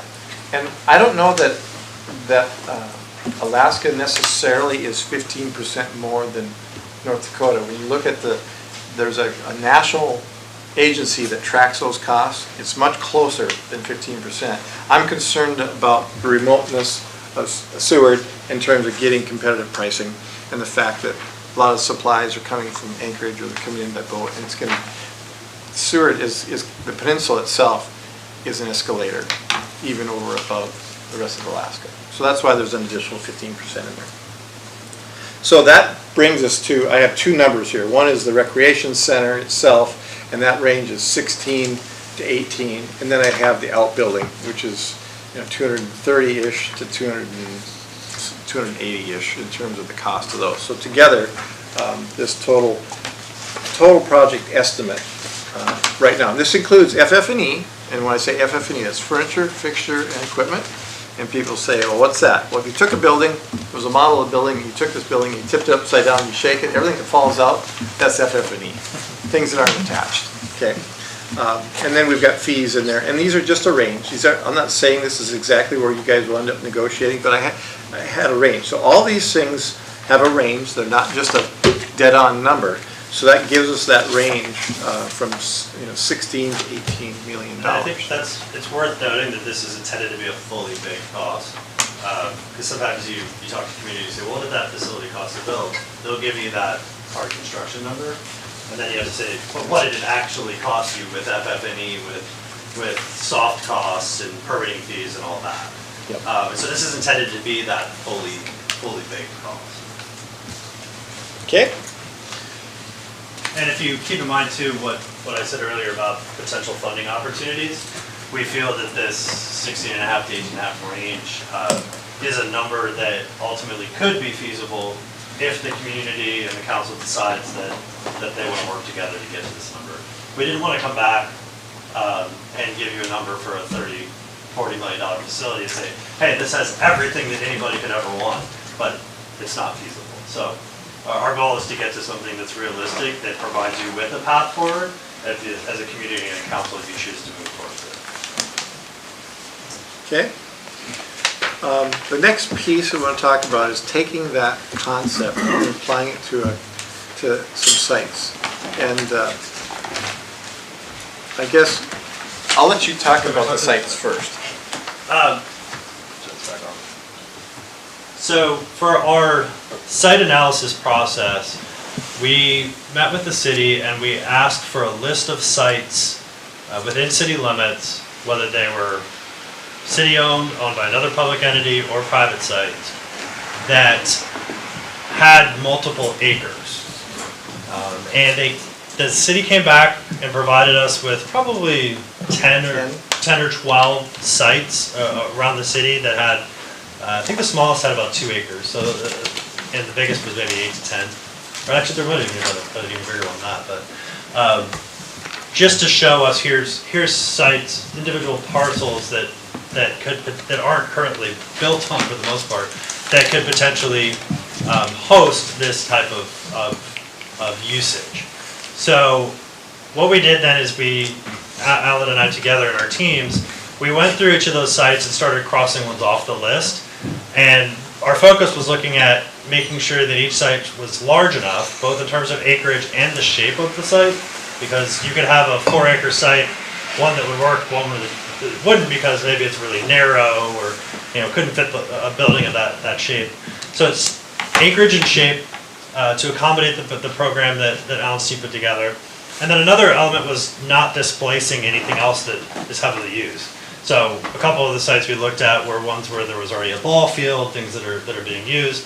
So we didn't want to rob Peter to pay Paul, to take away one recreational amenity to create another. And so we were able to then narrow down to 3 sites that Alan's team then did test fits on. And those are the North Fort Raymond site, the State Department of Transportation site, and the Ray Building site, which is owned by the University of Alaska Fairbanks. One of the key things to note with these 3, number 2 and number 3 are not owned by the city. Number 1 is. And that site, and Alan will tell you more about it, is ultimately what we think is the ideal site for this. But if a site needs to be acquired by the city, then that would add additional cost to that cost you saw before. Sometimes it can be done as a land swap, sometimes it can be done as a purchase, but there would be additional costs associated with having to procure a site from an outside entity. Okay. With that, we're going to talk about actually what ended up being the preferred site. We're going to, instead of building to the big end, we're going to start with the site that's made most sense. Now, this box is what you saw as the colored diagram. Okay, that's the outline. In this case, we flipped it or reversed it. So it's a mirror image, if you will, of what we had presented. But it works really well. There's a number of things at this site that just work so well. One is we have great presence. It's almost a gateway into the city with where it's located out there. You come down the highway, it have great presence. It also has a great presence not only for people coming into Seward, but it's a great presence to serve the families of Seward because we're close to the schools, we're close to the neighborhoods. Downtown locations, probably not as safe or convenient to say, have the kids hop on their bike and go ride a bike and go to the youth center, okay? Is it a bad thing? No, but this is probably a lot more convenient and lends itself to that integration to the community, maybe a little bit more to the families, at least the youth side of it, okay? The other great thing about this, it's got acreage to expand. This building could double, almost triple. Now this is the outbuilding that I talked about, and that could be located anywhere on the site. I drew it in here. We certainly have room for at least a priority 2 to happen on this site without any problem at all. And so that makes this site very attractive in terms of future utilization. It has plenty of parking and expand, and we always like to pull the building back a little bit so we can not only expand the building but expand the parking, and we have plenty of room, green space around it. All this cuff all the way around is green space that's between the building and the parking, and we have plenty of parking identified. We have a lot of parking on what would be the I guess the east side. We have the overhead power lines that run through this site, and that's not going to be suitable to put a building under those. So it makes great sense to utilize that for parking, and whatever functions happen, if there's city-owned functions that happen below that, there's opportunities to share that parking because no one's going to build a building under those lines. There's an easement there. You're not going to be putting structure, but you put parking lots and vehicle circulation, that sort of thing under it. So it lends itself pretty well overall. You can see the back, in the background, you can see the highway here, you can see some of the adjacent buildings in the background. This is overlaid to scale on that sort of a half-tone image of the actual site. And this is Sea Otter. Is it Sea Otter Lane or Sea Otter? Sea Lion, I'm sorry, Sea Lion. So that kind of locates it for you, okay? Again, this is the bump out. This is what it means to a site plan if we did the daycare. That little dashed line to be that many more square feet, and then you have a lot more fenced area in this particular solution to serve the needs of a daycare in this site. And it still gives us that opportunity to have sort of service functions on one side, a public image, a great image. This is where the architecture happens. This is kind of the back of the building to some extent, but this is what the public sees when they drive by. And we could, that's where you spend your money on the image of the building. Yep. And we still have that sort of front door concept for the programs, and sort of also a front door to serve after hours or weekend or separate functions for the gymnasium. Okay? So that was the first site. That was basically our preferred site. This next site is the DOT site downtown. The youth diamond, baseball, softball diamond is right here, and this is the street, and this is the waterfront out here. Okay, this site works. You fit the building on it. It's really tight. You can see there's no room to do anything in a future phase. There's barely enough room to do any meaningful additions onto it, but it would work. I mean, and we were told that this was potentially a site. What it does mean is sort of creating that strong circulation service corridor off here, and now the public image of the building is from the waterfront, and I don't recall the name of that street. Okay. So it kind of opens onto the waterfront and to that side of that's where the image of this building comes from. As when you look at it, you're on this side. It has some challenges for grade, for topo, in terms of we would probably have to do some retaining walls and kind of create two-step in the site, and then the outbuilding would kind of be in this lower part. Now this is actually it's utilization of part of the city site. This is kind of a dog leg that's part of the field, and we're utilizing that for parking in the outbuilding, and then we're utilizing the DOT site here. Now, again, a little bit outside your destiny because somebody else owns that property, and is there cleanup issues or not on that site? Who knows? But this was one of the sites we took a look at to see, will it fit? Yes, it will. And then the last site is the Ray site, UAF Ray site.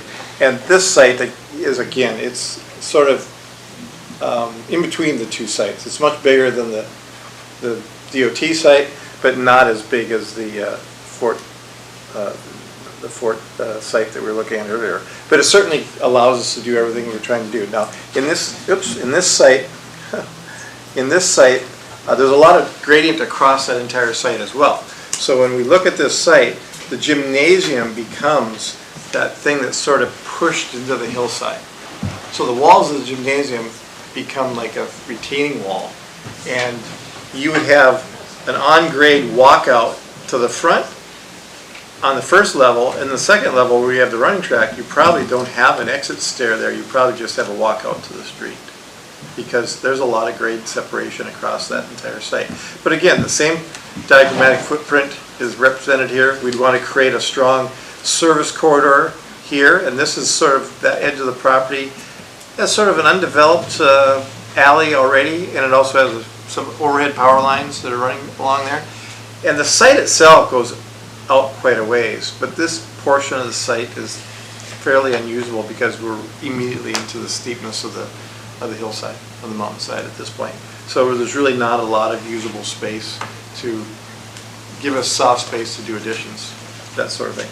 And in this particular location, we put the outbuilding down here. So again, this one fits. It gives you room for expansion, gives you room to do some things, but certainly not to address a full-fledged priority 2 or 3. So again, that was sort of our task, is to say, okay, here's the program, here's the square feet, here's the cost, and how does it apply to the sites that we were looking at. One of the sites, for instance, we didn't talk about that was dismissed is we did look at a railroad property, and that kind of got dismissed because there's a lot of logistics working with the railroad to get property, and it's just probably unattainable at this point. That was one of the sites that was dismissed as well. So there's a lot of different reasons why we dismissed some of these sites. And you can see how small a site we are able to go down to fit the building on. But we not only are concerned about phase 2 and 3, but we're concerned about in the next 10 to 15, 20 years, we don't know what we don't know in terms of what the programs might develop into. And we always try to have that cuff of green space like we had in the Fort site to be able to expand the building. I mean, if you want to add 25 feet to the building, you can in that site. If daycare goes just absolutely great and you want to go from 70 kids to 90 kids, there's room to do that. The other 2 sites, not really. So, I don't know if you want to do a quick wrap up, but that's the architectural component of this element. Thank you. That's our presentation this evening. Do you have any questions as a council for us, or? Hold on one second. I'm going to check with the council members. Do we need a 5-minute break before we begin our questions, or can we just go through? We're okay? Okay, well, let's go for a bit with questions, see how long this takes, if that's okay, if it's time for questions then. Council members, do you have questions? I'll open. Go ahead. Was Councilmember. the Doorway Jesse Lee home site one of the sites that was evaluated? Which site is that? Up on Doorway where the Jesse Lee home used to be? I believe so. That was one of the ones that was sent. I'd have to double check. Okay. I think we got some mixed messages about that one in terms of how available it really was. And also the size was a problematic for us. Okay, thank you. There were some other sites as well that were larger, but access to them would have incurred a whole lot of other costs in terms of getting roadway access to them, getting utilities there, things like that. And I believe I'm fairly certain that was one of the sites we initially were given. Yeah. But it was crossed off the list. Councilmember Osanga. You listed certain bed tax rates out of different communities in Alaska, but none of them were there were no other communities on the Kenai Peninsula Borough. Did you have that information? More like Kenai, Soldotna, Homer bed tax? I thought Homer was on there. Or Homer was on there, but, Yeah. yeah, Homer doesn't have a bed tax. okay. Homer. Yeah, that was just a sample we were able to gather, just to give you some different costs, or give you some different sample rates. We can work on pulling a larger list. I'm pretty sure that's available through the state. Thank you. Questions from Councilmember Calhoun? Probably not for these guys, other than, unless I'm missing something, your number one site on the North Fort Raymond, does the building cut off Diamond? It eliminates Diamond, which eliminates one of our access points for Public Works building where we've decided to put it? Right, that will have to, Yes, City Manager. that will have to be configured, should that move forward for the site. That's a good question. Further question, Councilmember Calhoun? Not for the presenters, no. Okay. Okay, anyone else? All right, it's very, very thorough. Wow, thank you. Any discussion before we come out of Committee of the Whole? Councilmember Casagrande. Is there a way that we can suspend to see if the public has any questions? Well, there's time for their comments at the end, so I would assume in their comments, or they could just,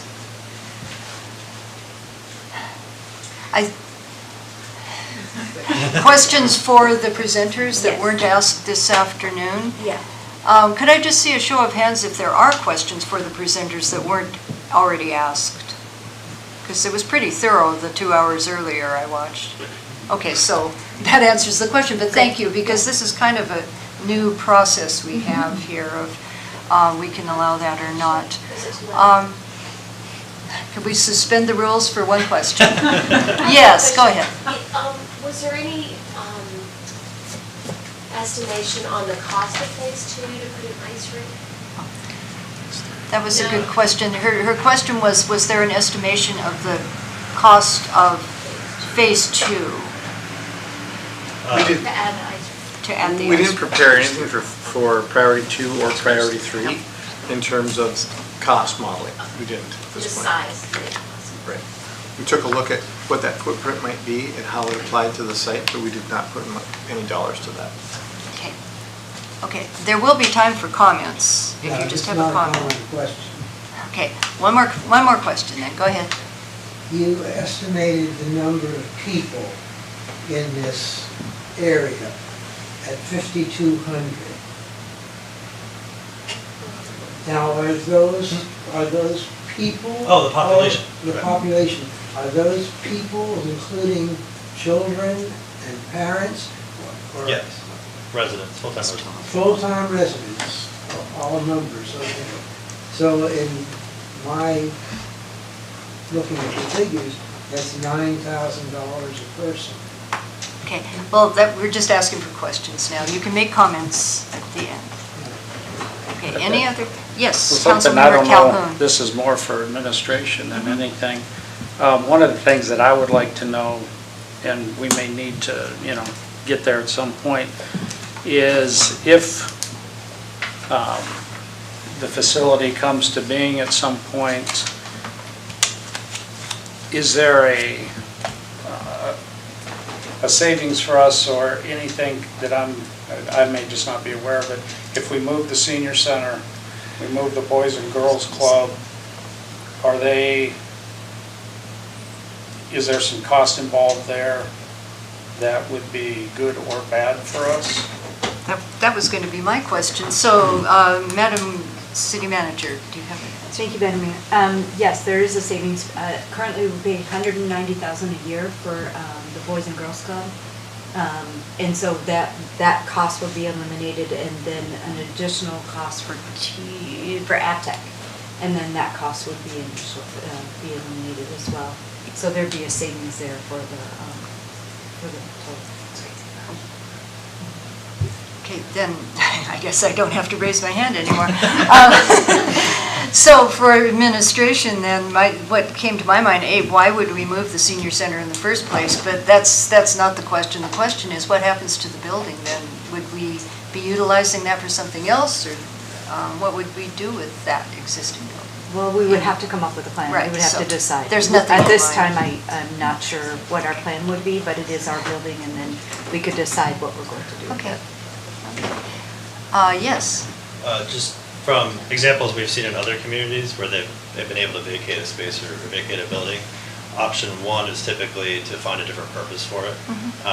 But another option is we work with communities that have actually, knowing that space would be opening, they could sell it if they need additional funding, potentially to apply towards the project. So that's another thing we have seen in some cases. That gives us a lot of food for thought then, absolutely.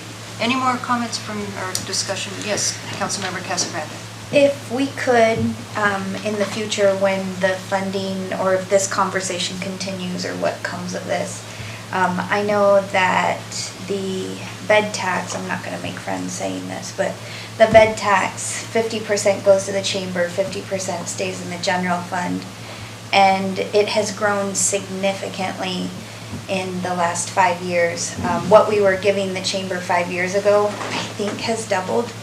And don't quote me on that, but it would be really helpful in considering, I think Anchorage, you pay like a 22% or overall tax. So to raise our bed tax is not gonna be detrimental, I don't think, but on the other hand, we have out of town paying 3%, and then if you have in town to pay 22%, it's kind of another, like, don't do business in Seward, do your business outside of Seward.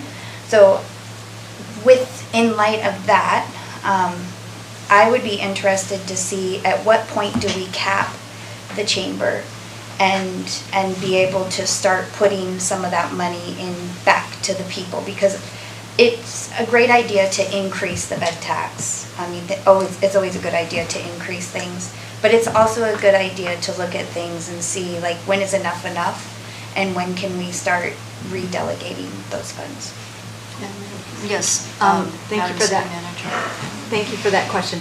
Part of the budget, which we start the process with the council, first meeting on the 17th, is talking about that, and you'll find in the budget I am proposing a cap, and it's based on the 5-year average. So, and the chamber is aware of that as well. Which brings up one of my points is we're just about ready to start talking about the budget, which is a really good time to consider all of this and the impacts of this and how to proceed. So that's just my thought. Any other discussion from council? Okay. I'm gonna gavel us out of the committee of the whole. We're out of the committee of the whole at 7:18. And to summarize, we received a quite lengthy presentation on the recreation center, and there was some discussion afterwards. And now I'm going to ask the question of council again. Do we need a break before citizen comments, or shall we just go ahead with it? We're okay? Okay.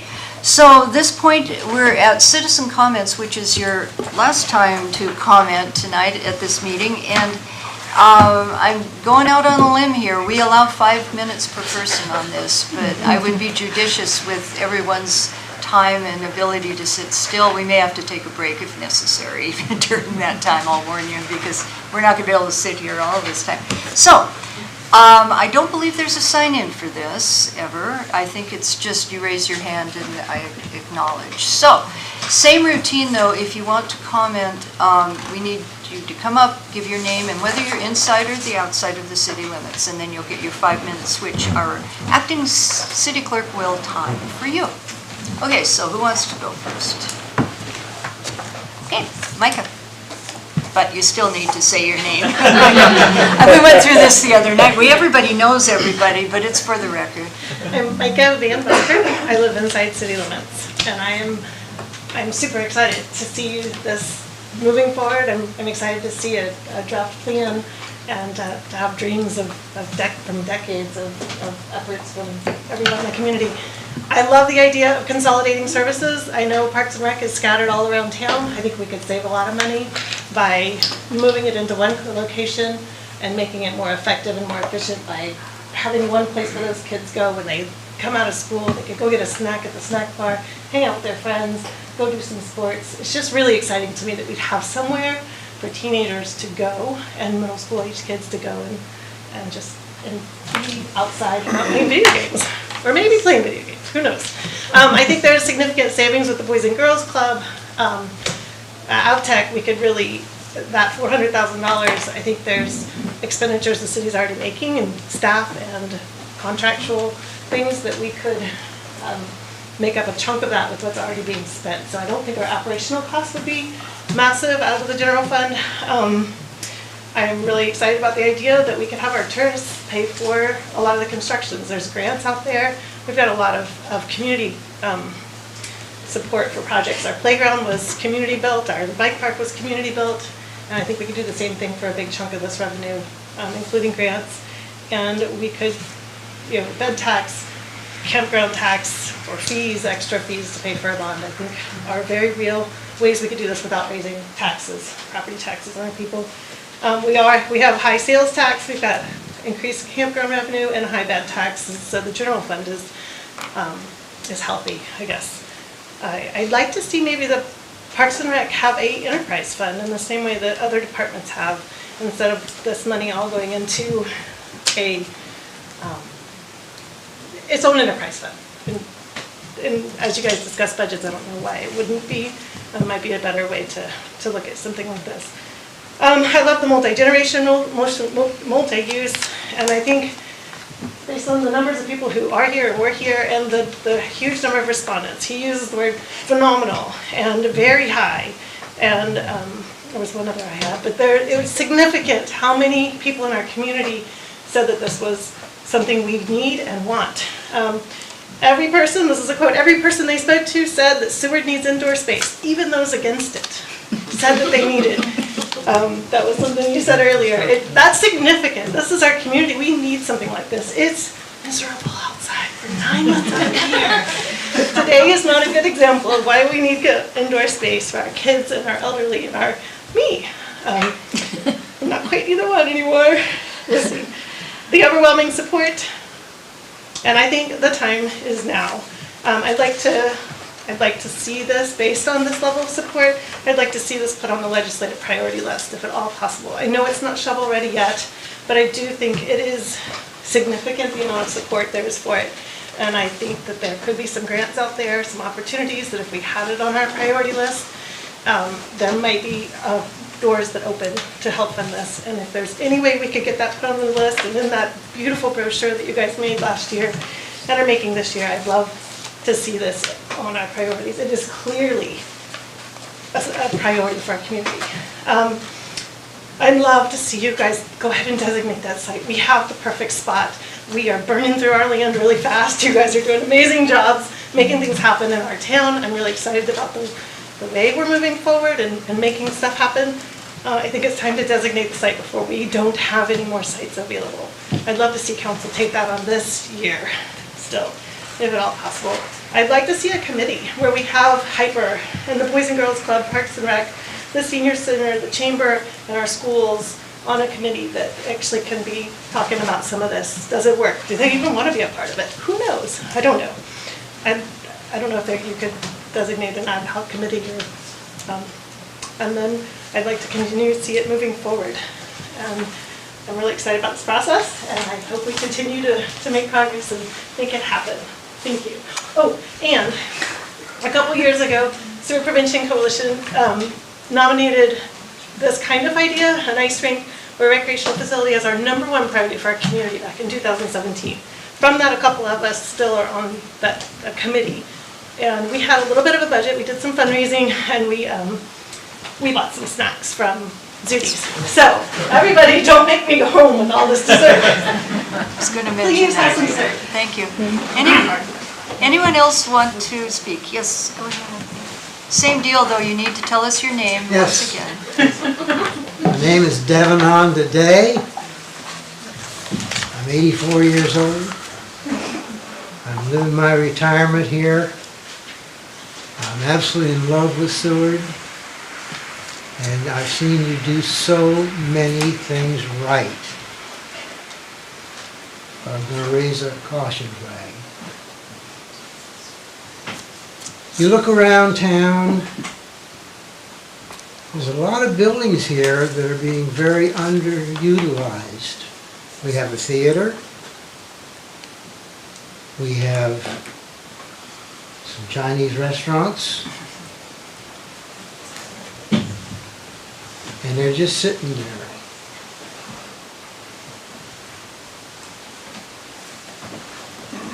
When you look around and you see AvTech, the Sea Life Center, Res Arts, and all the businesses on 4th Avenue, things are really working in this community.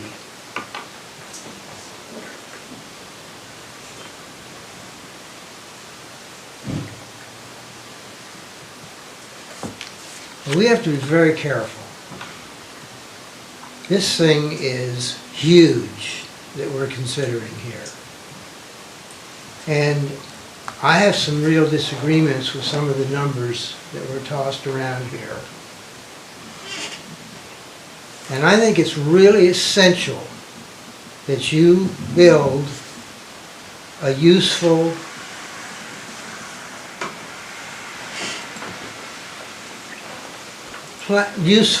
accounting for all the things that you can account for, and you keep them current with realities. For instance, 2 years ago, you could finance a house with 1.5% interest rate. Right now it's 6.5, and it is trending higher.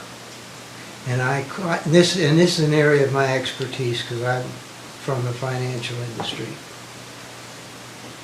It's trending higher.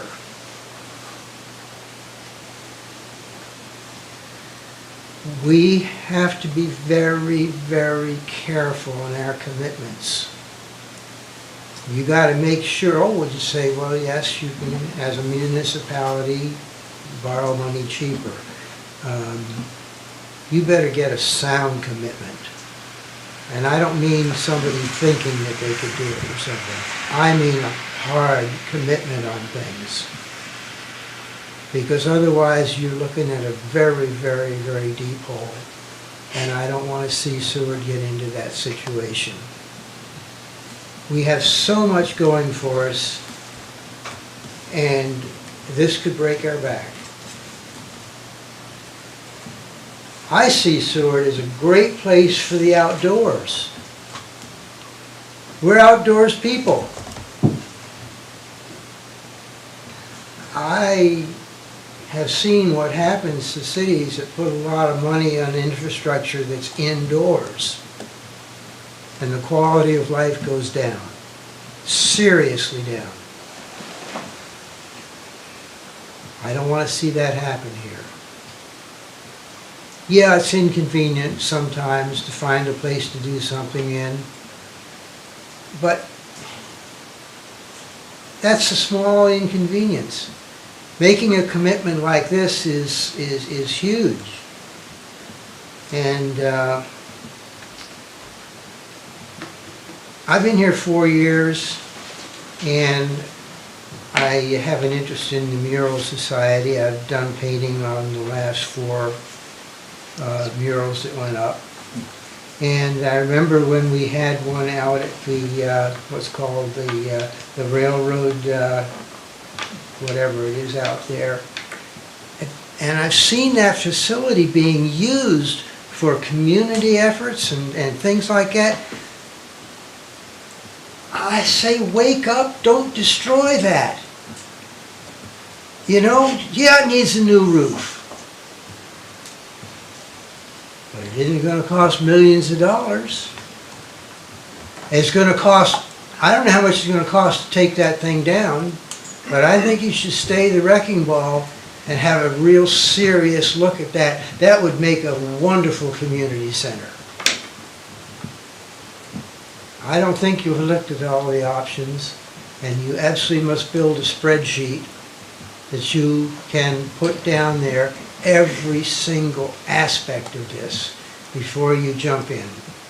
I've probably said enough. There's a crisis, That's right your now, 5 there's a minutes. crisis of confidence in government. Don't fall into that. That was perfect timing on your part, actually. People aren't usually that close. Anyone else like to speak before we go to the snack areas? Yes. My name is Grace Williams and I live in town. I am also the middle school basketball coach and one of the high school basketball coaches. I grew up in Seward. Most of the opportunities that the youth have are gone. Community schools existed when I was growing up, which meant we got to use the schools at night. You didn't have to be in a sport to use them. You didn't have to have your parents there to use them. There was someone. It's gone. It's been gone the 20 years that I raised my kids here. Now to use a school gym, you have to have someone that is hired by the school there. That's it. And that kid has to be in a current sport in order to use it. Or you have to be part of a club that they're renting that gym. They're there, but if you've been anywhere on the peninsula, Seward has the smallest gyms. Smaller than Nikiski's middle school, smaller than Kenai's middle school, smaller than Homer's middle school. We built a new school, the middle school. It's smaller than our high school. So what we currently have is not, it doesn't work for our community. You guys did a great job putting in that outdoor basketball court, but for the last 2 months, it was inaccessible because it doesn't have a roof. When COVID hit, all of the gyms were owned by the schools and they were closed. No access. Kids had to go home, and granted, but because the schools are operated by people that are not here, they didn't open as fast. When we get forest fires, kids can't go outside. We had that one 3 years ago. We had the worst air in the world. And you couldn't go outside. It doesn't matter if you're an outside person. It was unhealthy to be there. I love the feasibility study. I am a construction accountant, and so I think 18 million is a deal. For what they're building and giving us and that we own the land, I think it's great, and I think it's great. My kids probably won't ever use it unless they decide to move back here, but I will, so. But I think it's a really important aspect for this town, for people staying here, and even for the tourists that are gonna come in. When we get people on those cruise ships, those people that work there, they go to the high school, they play soccer on the soccer field. They're people from all over the world, and they will use that, and it's just great for community in general. So thank you for having the feasibility study done. Okay. Anyone else? Yes. Gregory. Thank you again for letting me speak. My name is Gregory Haas. I live outside of the city limits. It's probably the 5th time I think in my head I've come and spoke. One thing that I like hearing both is the risk of potentially a big risk like that. I'm very risk averse personally. You think you want to be things very calculated, very cautious, and when we look forward, we can also take advantage of looking backwards. And what I'm hearing Grace talk about is that we're atrophying as a community. I've been in and out of Seward for over 20 years through the Coast Guard service. And I think this is our opportunity to take something that we're decades behind on. We look at those other communities, what they have started and what they have invested in. And for my time living in Kodiak and living in Homer and other communities, you hear the stories that we're talking about now that they had conversations about decades ago. And it's time for us to show and make that commitment to our community. One phrase that I was writing down to myself when I was thinking about the 4%, the 12%, is that we're effectively subsidizing the tourist activities of people coming to Seward. We're not charging a market rate, a market share. And it's time that we correct that. I tip my hat to city admin for making those corrections of the campground fees. I think it's time to start leveling that playing field and putting that investment back into our community. I also bring up the fact that when we talk about a bowling alley disappearing some 20 years ago, the movie theater not being accessible, the potential to consolidate the senior center in a very active space. That's what families expect in this current generation as we move forward. That's what families want to see to grow their families. And this is our chance to show them that we are a place to be year-round. There's another group. Katuchek is a wonderful mentor to me as I've met with their executive director numerous times. And I think that that community represents the culture that also is within Seward that can make a difference in some of the community spaces in here as well. So there are a lot of universal groups that care about our community that can speak to and grow for what we're doing. When we brought up the map of where all the facilities were, the one thing that stood out to me as well is we almost represent a geographic center. We represent a place where we don't have those facilities that are in other communities. And some of the conversations I've had over the past year are to look and listen to what's going on outside of us. If we keep our hands on the driver's seat, the borough will follow, the state will follow.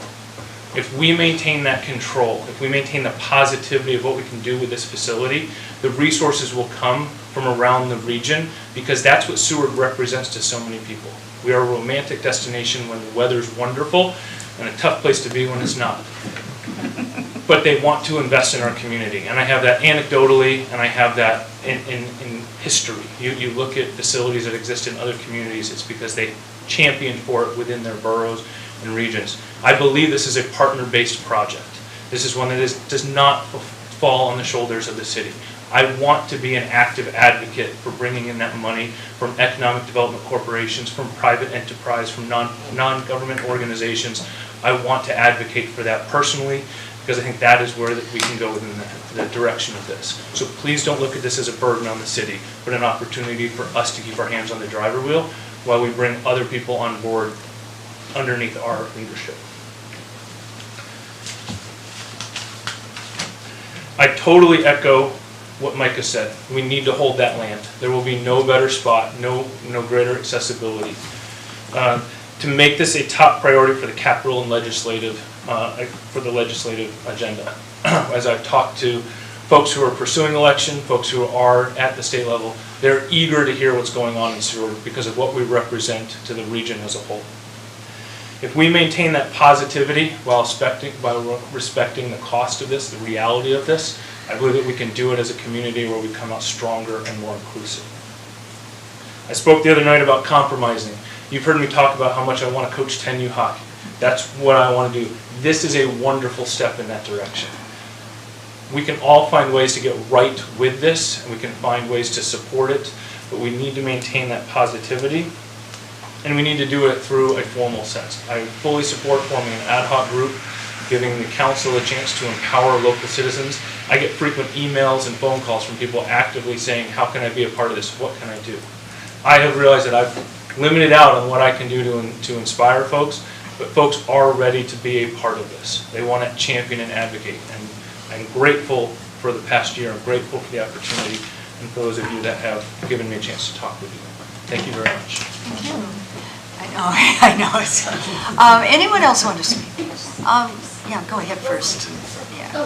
Yeah, you go ahead first, and then you go ahead. My name is Heather Lindquist, and I live outside of the city limits. I've lived in Greater Seward for 30 years. I'm probably one of the few from out the road by the Y, Moose Pass. And just another perspective, like what Grace was talking about, I have two sons that have gone to Seward High School, so the Moose Pass kids, that is their school once they're out of Moose Pass School. So they are essentially part of the Seward community. And those Moose Pass kids, a lot of times, because of the lack of gym space for basketball, sometimes it has to do with coaches' work schedules, but sometimes it has to do with space for all the kids. They will have to wait several hours before practice starts, which is really hard when you live 70 miles round trip from Seward, which we do. And so having a place to go, having more basketball space or volleyball space would be wonderful. For that reason also, the time that kids spend away from home when they live out the road, also my son went to open gym the other day, and because of exactly what Grace was talking about, I'm also a teacher, and we used to be able to give keys out to the school at Moose Pass, and now the district has a policy against that. And the only way he was allowed to go to open gym, my son, is because he was already on the roster as being a school athlete and had his physical all, and the coach I had to text all this so that he could be allowed to open gym, and one of his friends was not and had to sit there while the rest of them played. And that is totally not any coach's fault. That is the way the district and this, I think it's ASA, has to operate. But if we had these spaces that were more public for everyone, but that's one of the main things is Greater Seward. It would be wonderful for those kids that come into town and give them another place to go while they're waiting for other activities. So. And their parents while they're waiting to pick them up from practice. Thank you. Thank you.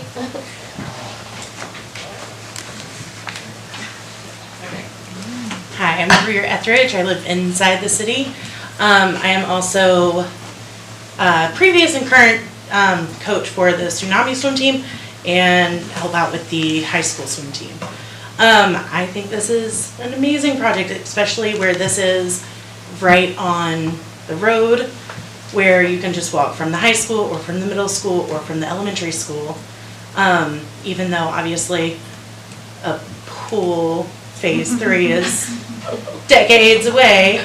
I also just wanted to point out, since the feasibility study has been done, there have been changes in the school district to where now the pool is not open year-round anymore.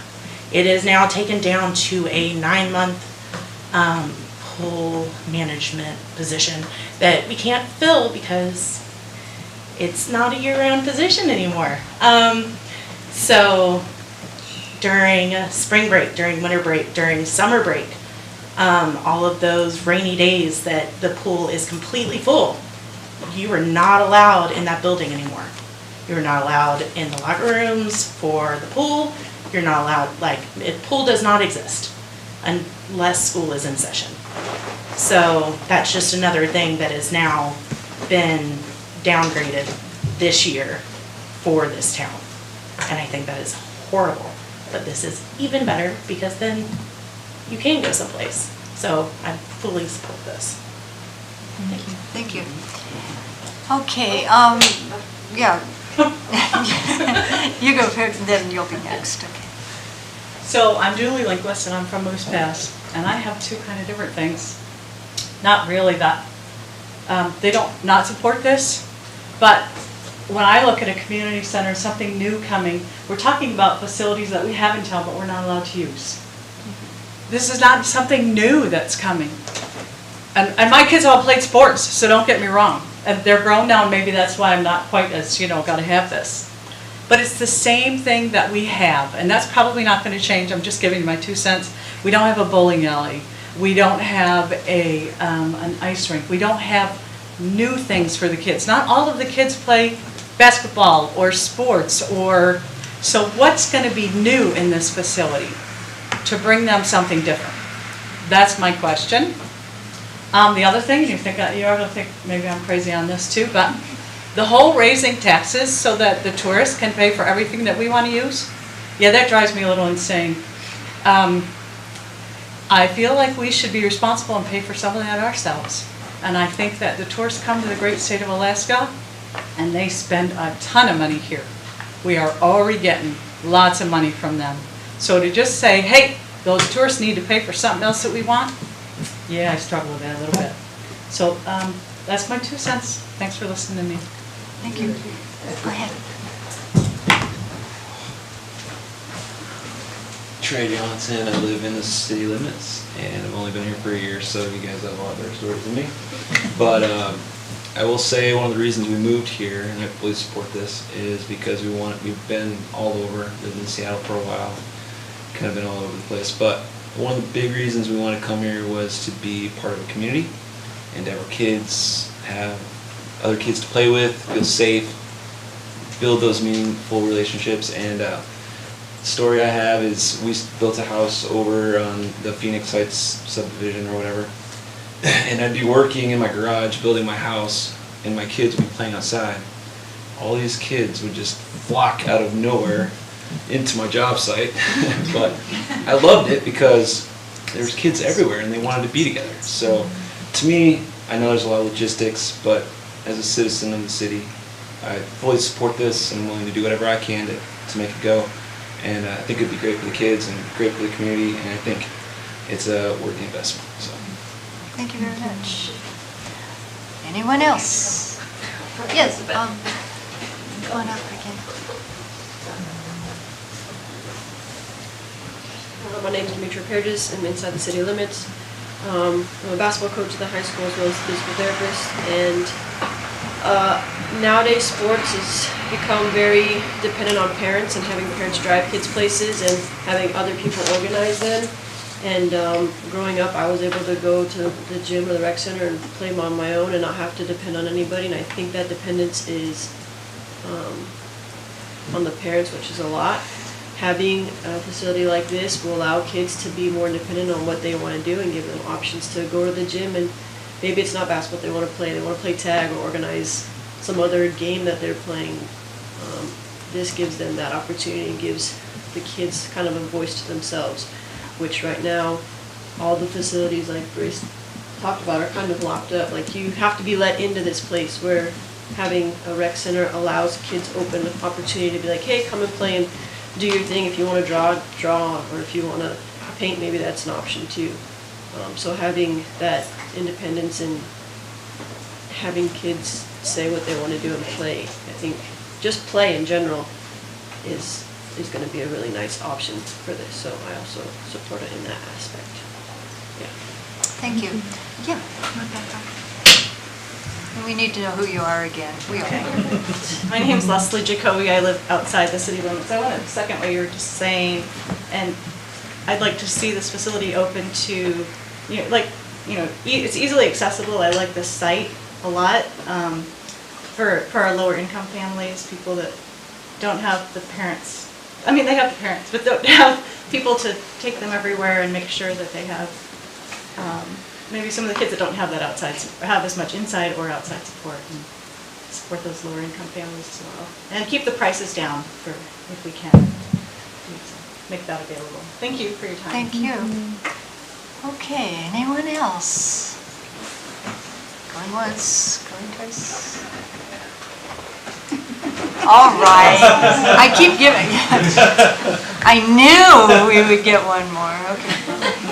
Same routine. Joe Tugas, inside city limits, grew up here, and like they all said, lots of things have changed, some for the better, some for the worse, but we've been really lucky to be able to use a lot of these other spots, from Sea Life Center, Railroad Terminal, Avtech, high school, and it's been great. I spent a lot of time as a kid in all those places, and I take my kids to a lot of those places. But things have changed and adapted, and availability is changing.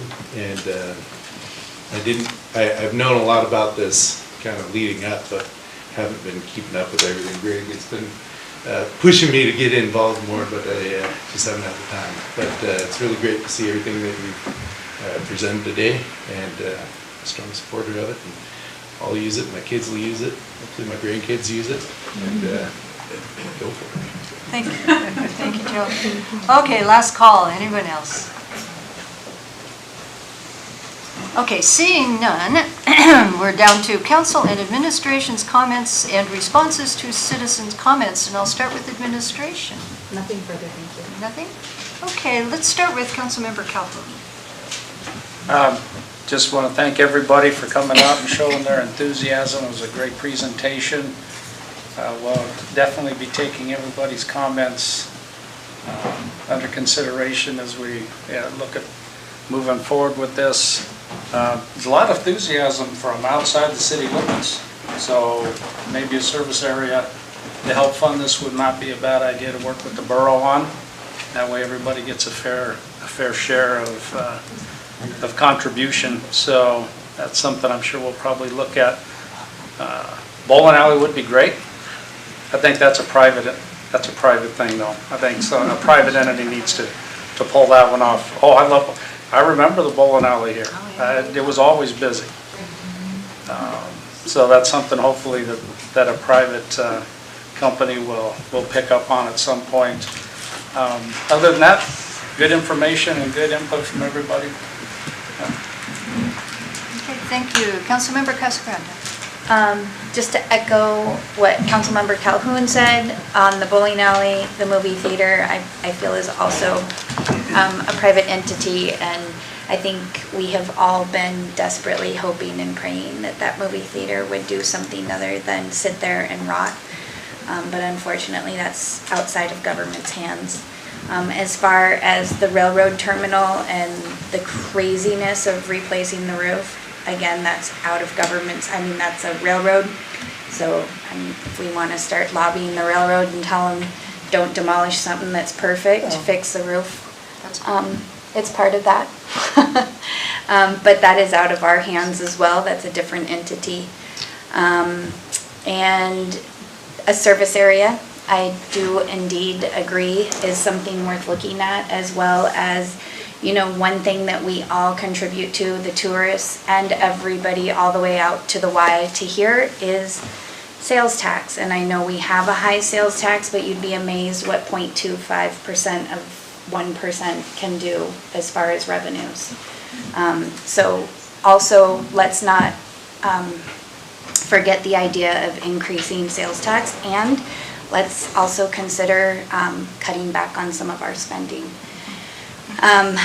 And I'm trying to think of all the comments. There were a lot of really good comments. As far as the ad hoc committee, we are cautionary of doing ad hoc committees, because once you have a city designated committee like that, then you have to have a quorum, which Micah and I have been on those before, and when they dwindle quick, and then you don't have a quorum, and then you're running like the Flintstones, where it looks like you're going somewhere, but you're really not.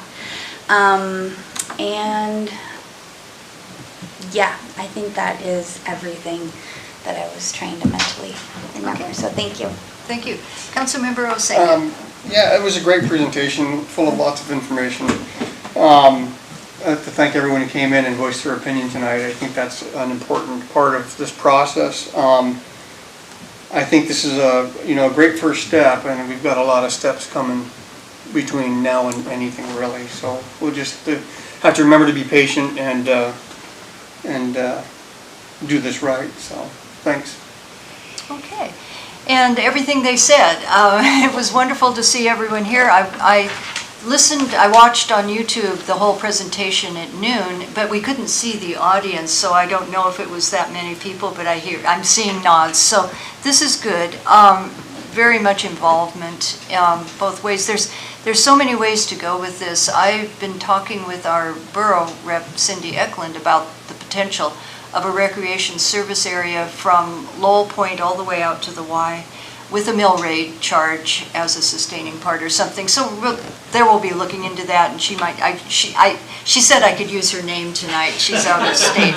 But I called her this morning just to see if, because I know how that works, having been on the assembly, and it's definitely a thing to get the borough involved.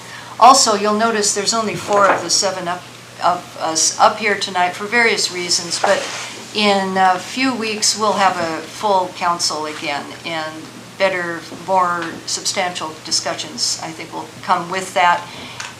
And also the budget process begins October 17th, so there's going to be a lot more input from a variety of people at that point. So let me just see. There is a substantial amount of goodies over here. So what I would suggest, as soon as the hammer comes down, feel free to indulge. And with that, I will adjourn this city council meeting at 7:54.